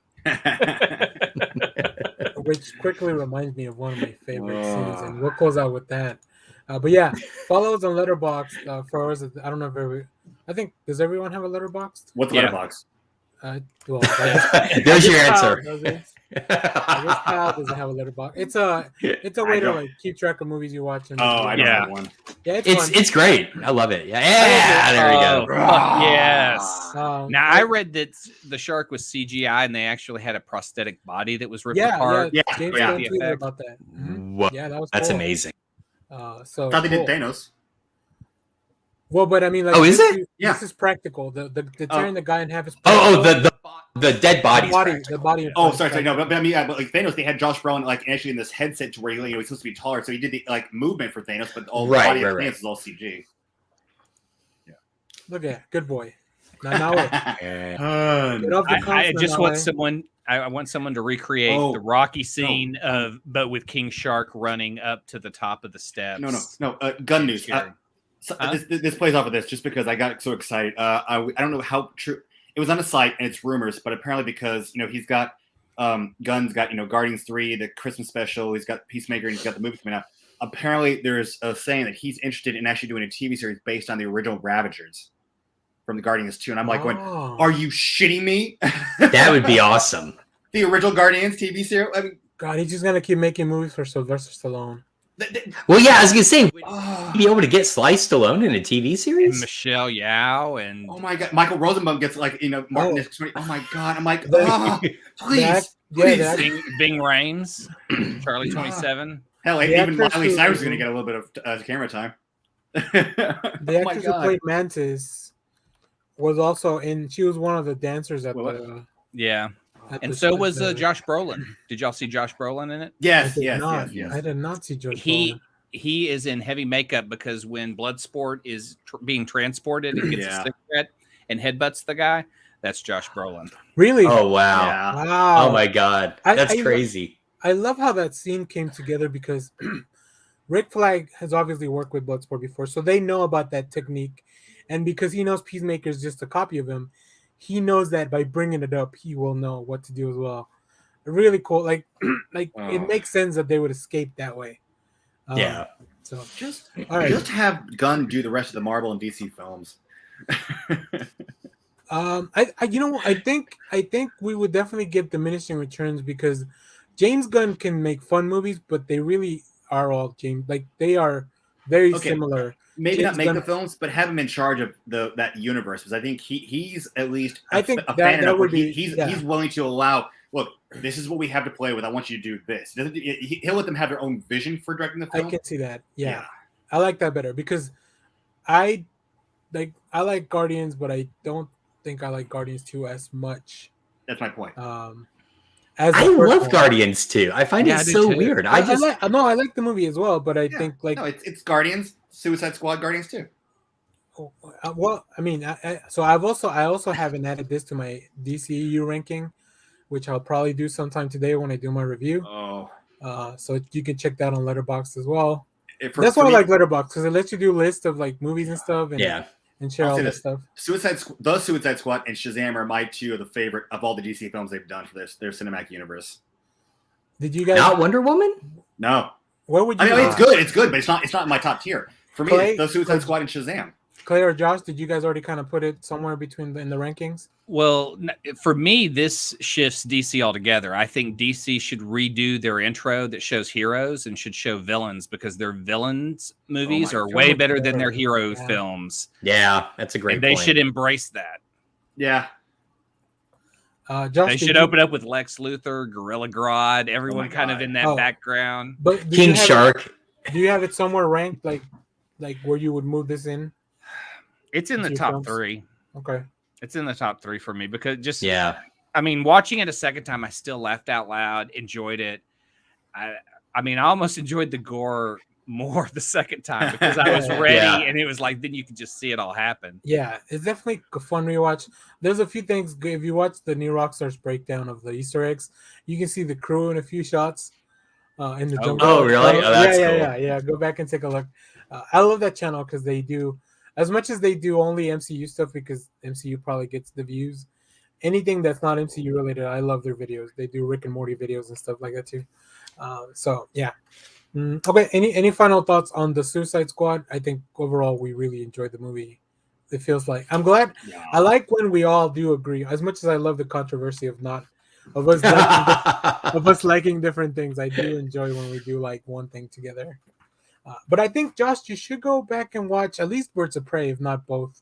Yeah, I think Birds of Prey is worth it for the fight scenes. I mean, honestly, to appreciate Harley in this one, to watch her fight in Birds of Prey in the police station, and at the end, there's just a lot in Birds of Prey. I like Birds of Prey outside of one thing I didn't really like in the film. How they did Cassandra Cain. Yeah, I would have liked to seen a real. I think that could have been any character. But I wanted to see it. Even if she wasn't Batgirl, I wanted to see Cassandra Cain, who was that badass who could be Batgirl, and she was not that. She was just, it's just a generic character. I get that. That could have been any character, and Josh, I think you might appreciate the comparison between like how Bloodsport and Deadshot, like they're how different those characters are portrayed. Although they're pretty much Is Deadshot in Birds of Prey? no, I No, mean the sorry, first in, Suicide in Squad. the first Suicide Squad. Oh, okay, I got you. I think Okay. the funniest joke in Suicide Squad to me, and this one especially, is that all these guys are pretty much just guys that are good with weapons. Yeah. Not a lot of them have Yeah. actual superpowers, I mean, except Polka Dot Man. especially from the first Well, batch of King people Shark. from the beach. That's what I'm saying. Yeah. So from the first batch of people in the beach, Mm. they're all pretty much just like weapons experts. Well, no. Even, like Mango's TDK, just man. an alien. TDK. Well, Javelin expert. he's an arms expert because he takes his arm. I'm sorry. When you can rip off your arm and you're not bleeding out, that's a superpower. And That's what Weasel, I'm saying. He's still Weasel? just an arms expert. Weasel, Yes, exactly. I'm with you, Daniel. Weasel eats I got it. kids. Weasel has no powers. Well, no, He's I just- would have loved to see No, Weasel eat a Mongol's kid. sister. Mongol's sister. Oh yeah, She was there. Mongal. Mongal. Yeah, Yeah. well, she Mongal. basically is the reason the whole Everyone team died. died. I know. I hated that she caused Boomerang to die. Yeah, But all but right, if they can bring John Cena back, I mean, Yeah. if they can bring Peacemaker back, I think they should say they can bring anyone back. oh for sure, yeah. And I Yeah. actually would start off the second movie with the same situation, but I wouldn't use Michael Rooker. I would use someone else, and then everyone getting on the plane and make it look just like this movie. Yeah. Bring Boomer back and make him feel like he's got deja vu. Sit him next to Weasel and a whole bunch of others, and kill them all off again. Why not? We're gonna have Flashpoint movies with the Flash. So he can easily come back. God, I hope they bring Captain Boomerang back for the Flash. There's been a lot. That would be cool because he is in the Rogues Gallery. Yeah. Yeah, So- yeah, but Well, but it's a Flashpoint, so No, I know. But I'm Flashpoint's just saying, gonna like, be- it's gonna be super interesting because we've seen we've seen pictures of a Batfleck looking Batman in there. We know Michael Keaton Batman's in it. Oh god. Supergirl is in it, and there's rumors that Henry Cavill will replace Yep, as that's well as Superman. Superman. look at how happy he is. Henry Cavill. That's right. I just, we have seen this story portrayed so many times. Why are they doing Flashpoint again? I don't just can't see a understand. mainstream audience going into this going, okay, this is going to make sense. Counterpoint.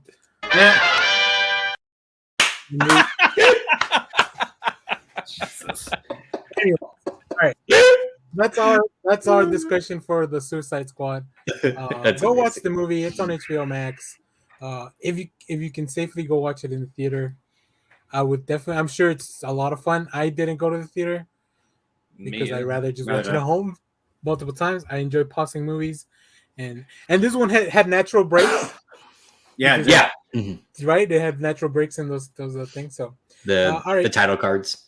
before we close out the show, Clay brought us up a question last week, and he wanted us to display our favorite comic book corner art. Now, if you're not familiar with corner art, it's the art in the corner in the comic books, in the cover. So I have a few things that I want to show you guys.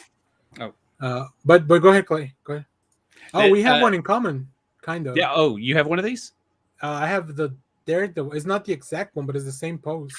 Okay. Yeah. When cons used to be a thing, Joe Jusko had a table and did a whole bunch of these.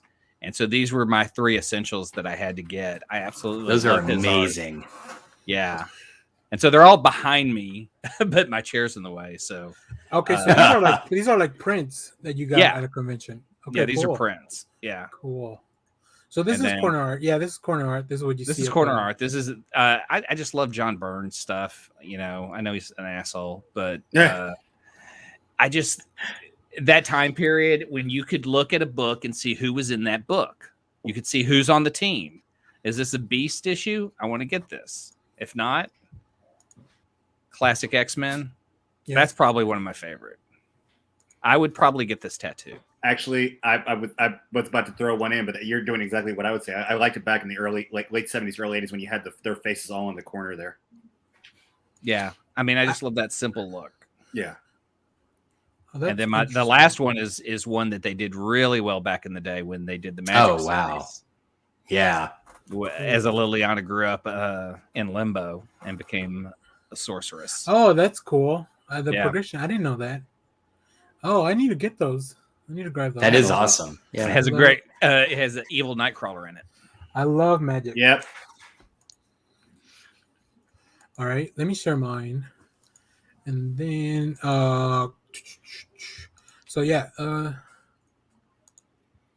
yeah, that is classic. so this I one, love that. yeah, I grabbed the Yeah. same one, Clay, kind of, and I got the comic that it's from these comics. So the Here Comes Daredevil from this time. Another one I really like is this Dune 2099. Oh, sweet! Which That is is from nice. the Dune 2099 comic. So I as opposed to Clay, I think I like more the ones that are full bodied. I know you had a lot of heads. Yeah. And then I was telling guys, I have these Adidas shoes that are the Marvel 80th anniversary. Those are amazing. That are Those just are awesome. these are just corner art.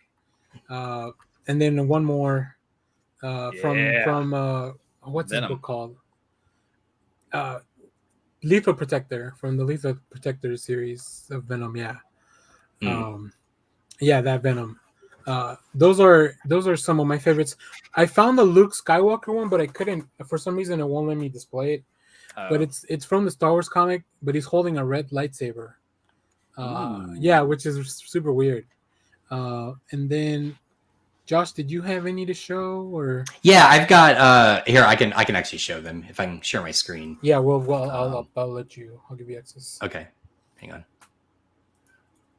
Share screen. And I do wish they brought corner art back. Yeah, Mark Brooks put out an article talking about wanting to do corner art and did a bunch of pieces as samples. So I'll put a link in the show notes to that. Classic. So, all right. So here's the thing about this, right? First off, that Spider-Man on the far left has always been one of my favorites. The Ditko Spider-Man. Part of the reason why is because the way that Ditko just kind of has this, he looks downtrodden. And early Spidey is always downtrodden, right? So just in one image, it kind of encapsulates that character. I've always loved Dancing Hulk. Over here, right? Just what is Hulk doing there? He's dancing. I don't know what else you call that. I have no idea. But my other favorite one, he's jumping. Sure. I believe it would be called breakdancing. Yes, exactly. Oh my God, that's actually kind of cool. My other favorite one is this one, because going back to Clay's point, back when these are on spinner racks, even though it's kind of like a legend, back when these are on spinner racks, the easiest way to see what was behind them, because they were never the same issue, is you pulled the corner down so you could see where the corner art was. And I always liked when Hobgoblin was popular. It says 83. It's like, it's great, steal it. So one of my favorite corner art there. Let me stop sharing. Hang on. There we go. I was going to say, the only time I've seen it recently, Scotty Young on his covers for his Spider-Man books, Scream. Who is this? Lasher. And God, who are the fucking characters? He did a little logo in the top that I like, and it gave off the numbers of it. But that's the only corner art I've seen for a long time. All right, I mean, nobody's doing anything. It's usually just a logo. What was the last time you guys saw corner art in a book? It's been a while, and I miss it. I love corner art. Yeah, I do too. I mean, I would just like it if a team book had who was on the team in the corner by the current artist. That's it. I just want to see, who's doing that book. If it's Bill Sienkiewicz and it's the New Mutants in the corner, I remember those. Those always look cool. He would do Warlock, and it would break out of the corner box. He has a really kick-ass Comet Man corner box by Sienkiewicz. Nice. Yeah, it is nice. It's a really nice. I need to scan that actually. So and so from what I read about corner art, is this was a way in early books. This was for anthologies. They would put the characters in so you would know who was in this issue. So if you wanted to read and follow this character, you would look at the corner art to see who's in it. That makes sense. Like for Marvel Team Up, it would be or what 2-in-1s. 2-in-1s, yeah, exactly. What are yours? I'm sorry. What are your? Hold on, let me see if I can share. let me see.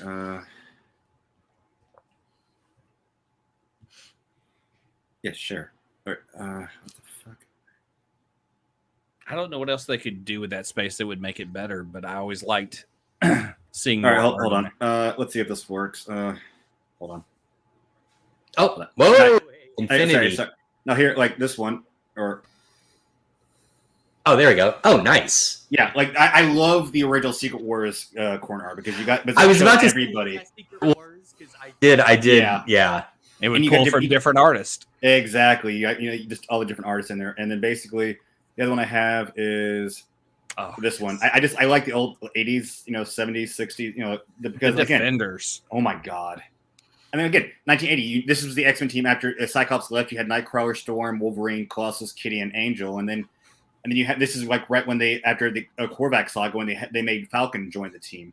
So it's and Kitty would go through multiple costumes, and so her look would change in those. Kitty, Sprite, Ariel, Shadowcat. I mean, she went through names like she did costumes. I mean, shit. Shadowcat and Ninja. Yeah. So I mean, those are some of mine. All right. Cool. Yeah, sorry guys, I had to step away for a minute. No worries. But I think y'all had it covered. Let's move on to recommendations and then we can close out the show. Yeah. Woo. Josh, why don't we start with you since you have I don't know if you want me to open this link. Yeah, sure, you can. Yeah, so I know it's kind of like de rigueur to promote a podcast on your own podcast. But I have a podcast rec. I've really been enjoying this. Shockingly so. It is called ACCast by Jamie Loftus. It is a podcast, like a deep dive into Kathy Geiswhite's Kathy comic strip. And the reason I'm enjoying it is as a young white cis kid in the 80s growing up, I hated Kathy. I never understood it. It didn't look good. This podcast has completely changed my opinion of Kathy. It's a phenomenal. She interviews Kathy Geiswhite a lot. She gets her opinion. She does stuff where I'm only like 4 or 5 in right now, but she does stuff like these are the other. Yeah, exactly. These are the other comics that were around Kathy at the time. This is how like the feminist movement at the time responded to it. She apparently just said like later on in the series she's going to have a whole episode on Trina Robbins. I mean, it's a phenomenal deep dive. Yeah. So definitely check it out. ACCast by Jamie Loftus. Get it wherever you get podcasts, like our awesome podcast. Cool. All right. Let's see. Kyle, what did you have for us? And this one I'm trying to remember. I can't remember if I've actually shown it before on this or mentioned before, but I think you have. I think this is the anime site. Yeah. Hold on. Let me know when you're ready so I could add you to the stream. If you want to share, if you're gonna share. I'm trying to share, but my computer's being weird. If you can, I think it's already sharing. I just need to add it now. Are you on the right tab? Yeah. Okay, go for it. Cool. Yeah. Retro Crush. I bring this up because I hadn't touched Retro Crush in a while, and then I get on there, and then I was checking for new arrivals, and now here they have 3 series. It's from the late 80s, early 90s, but it's called NG Night Domain 40, and they have the first 2 seasons and the OVAs, and this is just some fun, over the top mech comedy series that I'm looking forward to watch. I was in bed yesterday, woke up, and I was like, let me see what's on Retro Crush. And I spent an hour and a half watching the first couple episodes of versus Night Domain 40 and Fire. So it was just, but it's all stuff that's legit. It's free. The company is digital rights, and basically they just get the licenses for different animes, and they can watch them on here full seasons, and they have them dubbed in subs. So cool. Yeah. So if you're a fan of old anime and want to check it out, I say go check out retro.tv. Awesome. All right, hold on. Let me take you out of. Yeah. There we go. The void. All right, Calais, what do you got for us? We hit the library this week to get ready for Comic Book Club to pick up some Sailor Moon stuff, and I've not been to the library in a long time. Holy crap! Go to the library. I canceled my Comixology. I canceled my Comixology subscription. Yeah, their manga or at least in Mesquite, they have more manga than they have traditional comics. Not surprised. Yeah, I mean it's insane. And Shelby says like at her store they can't keep it on the shelf, so they're always sold out. Go to a Barnes and Nobles. Where the manga section, like Barnes and like an Addison, the manga section's huger than the trade paperback section they have. That's outside. I hate and you're going outside. to the library. That's far away though. The library's close and free, and no one's there. I'm not saying you have to buy from I'm just saying if you go next time you're at Barnes and Noble, walk in and see the selection of manga compare. Oh my god, it's great. Steal it. yeah. Come on, Hobgoblin gives us approval. Steal so it. why not? Hobgoblin said so. But we were able to pick up the show, the books, easy, nothing. That it was so great to be able to go through a ton of stuff, and I was really surprised at how much of independent stuff my library had. So, and that was just physical things. I have the apps to get digital copies if I need to read anything. But man, visit your local library if you haven't in a while. It'll save you money. That's awesome. Well, I have one recommendation, and then we have a show recommendation. Ooh. So first, my recommendation is going to be a new comic coming out this week. Pennyworth #1. This is a mini series. I believe it's based on the Pennyworth TV show that's on Epix. But Alfred's been dead for a while, and I miss Alfred, so I want to see something with Alfred. Go check this out. It's written by Scott Bryan Wilson and Juan Gideon, with the cover art by Jorge Fornes. I love Jorge Fornes' art. It's gonna be between the TV show and today. So, I haven't watched the TV show, but it looks interesting. It looks just kind of like a spy. Yeah, it looks like a James Bond ish. And then let's see if I can. The other recommendation is on October 14th. It's Free Comic Book Day. Hey now. So if you can safely go to your shops, a lot of these shops, they have to buy these comics on their own. They are free to you, but they pay for the shipping. Exactly. They're free to the consumer, but the shops actually have to buy these. Now I saw Zeus is going to do a virtual event, so they're doing something online. So check to see if your store is offering that as an option if you can't go to your local store. Yep. There's a lot of cool stuff. Marvel and DC putting out their usual stuff that kind of looks like reprints of some stuff that's going on. Look, Blade Runner. Get that one. For Kyle. I think this one maybe there's a Blade Runner show coming. There's a Blade Runner animated show coming too. Yeah. I think it might be related to that. This looks like a bunch of scary stories from Boom. Yes. Because this is the same font for Something is Killing the Children.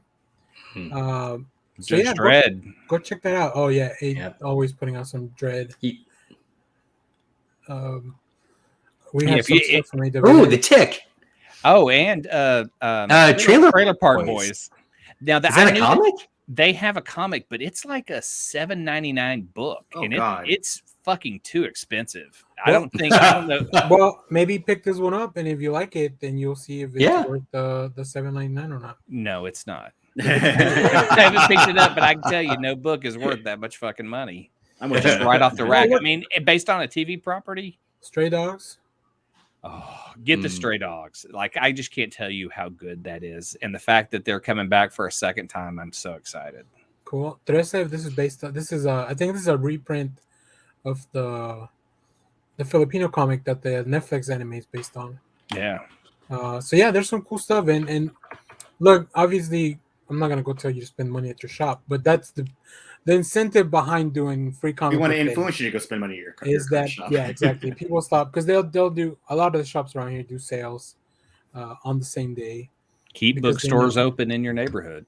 Yeah. So that's it. I think we've covered everything. Do you guys have anything else before we get out of here? No. All right. Well, hold on. We got one last thing. Really, I never. Oh, I'm sorry. Did I break your concentration? That'll never get old. I'm Five so years, glad. 5 years we try to get him to watch the damn film. He won't touch it. Now we can't get him to stop showing Pulp Fiction. That just proves we were right. Yeah, So I know. That's right. I think we have an outro. Yeah, we do. All right. So thanks everyone for watching. Remember to share, like, subscribe, hit the button. If you're watching on Twitch, thank you for watching. Subscribe there. All our shows are going to be anytime we do something live, it'll be both YouTube or Twitch, whatever platform you prefer. Let's Twitch. That is a proven fact. Oh, I need to finish Legends of Tomorrow season. I need to finish this season of Legends of Tomorrow. We got to promote the. It's the second month of our Patreon, so new book. Oh, that's right. Yeah. So if you're not a Patreon yet, check the link in the description. We'll pick a Patreon at the end of the month to win this giveaway. I think it's the Jeff Lemire question book, the Black Label book, Jeff right? Lemire, Dennis Cowan's Black Label. Yeah. All right. Well, I think that's going to be it for now. Thanks everyone for watching.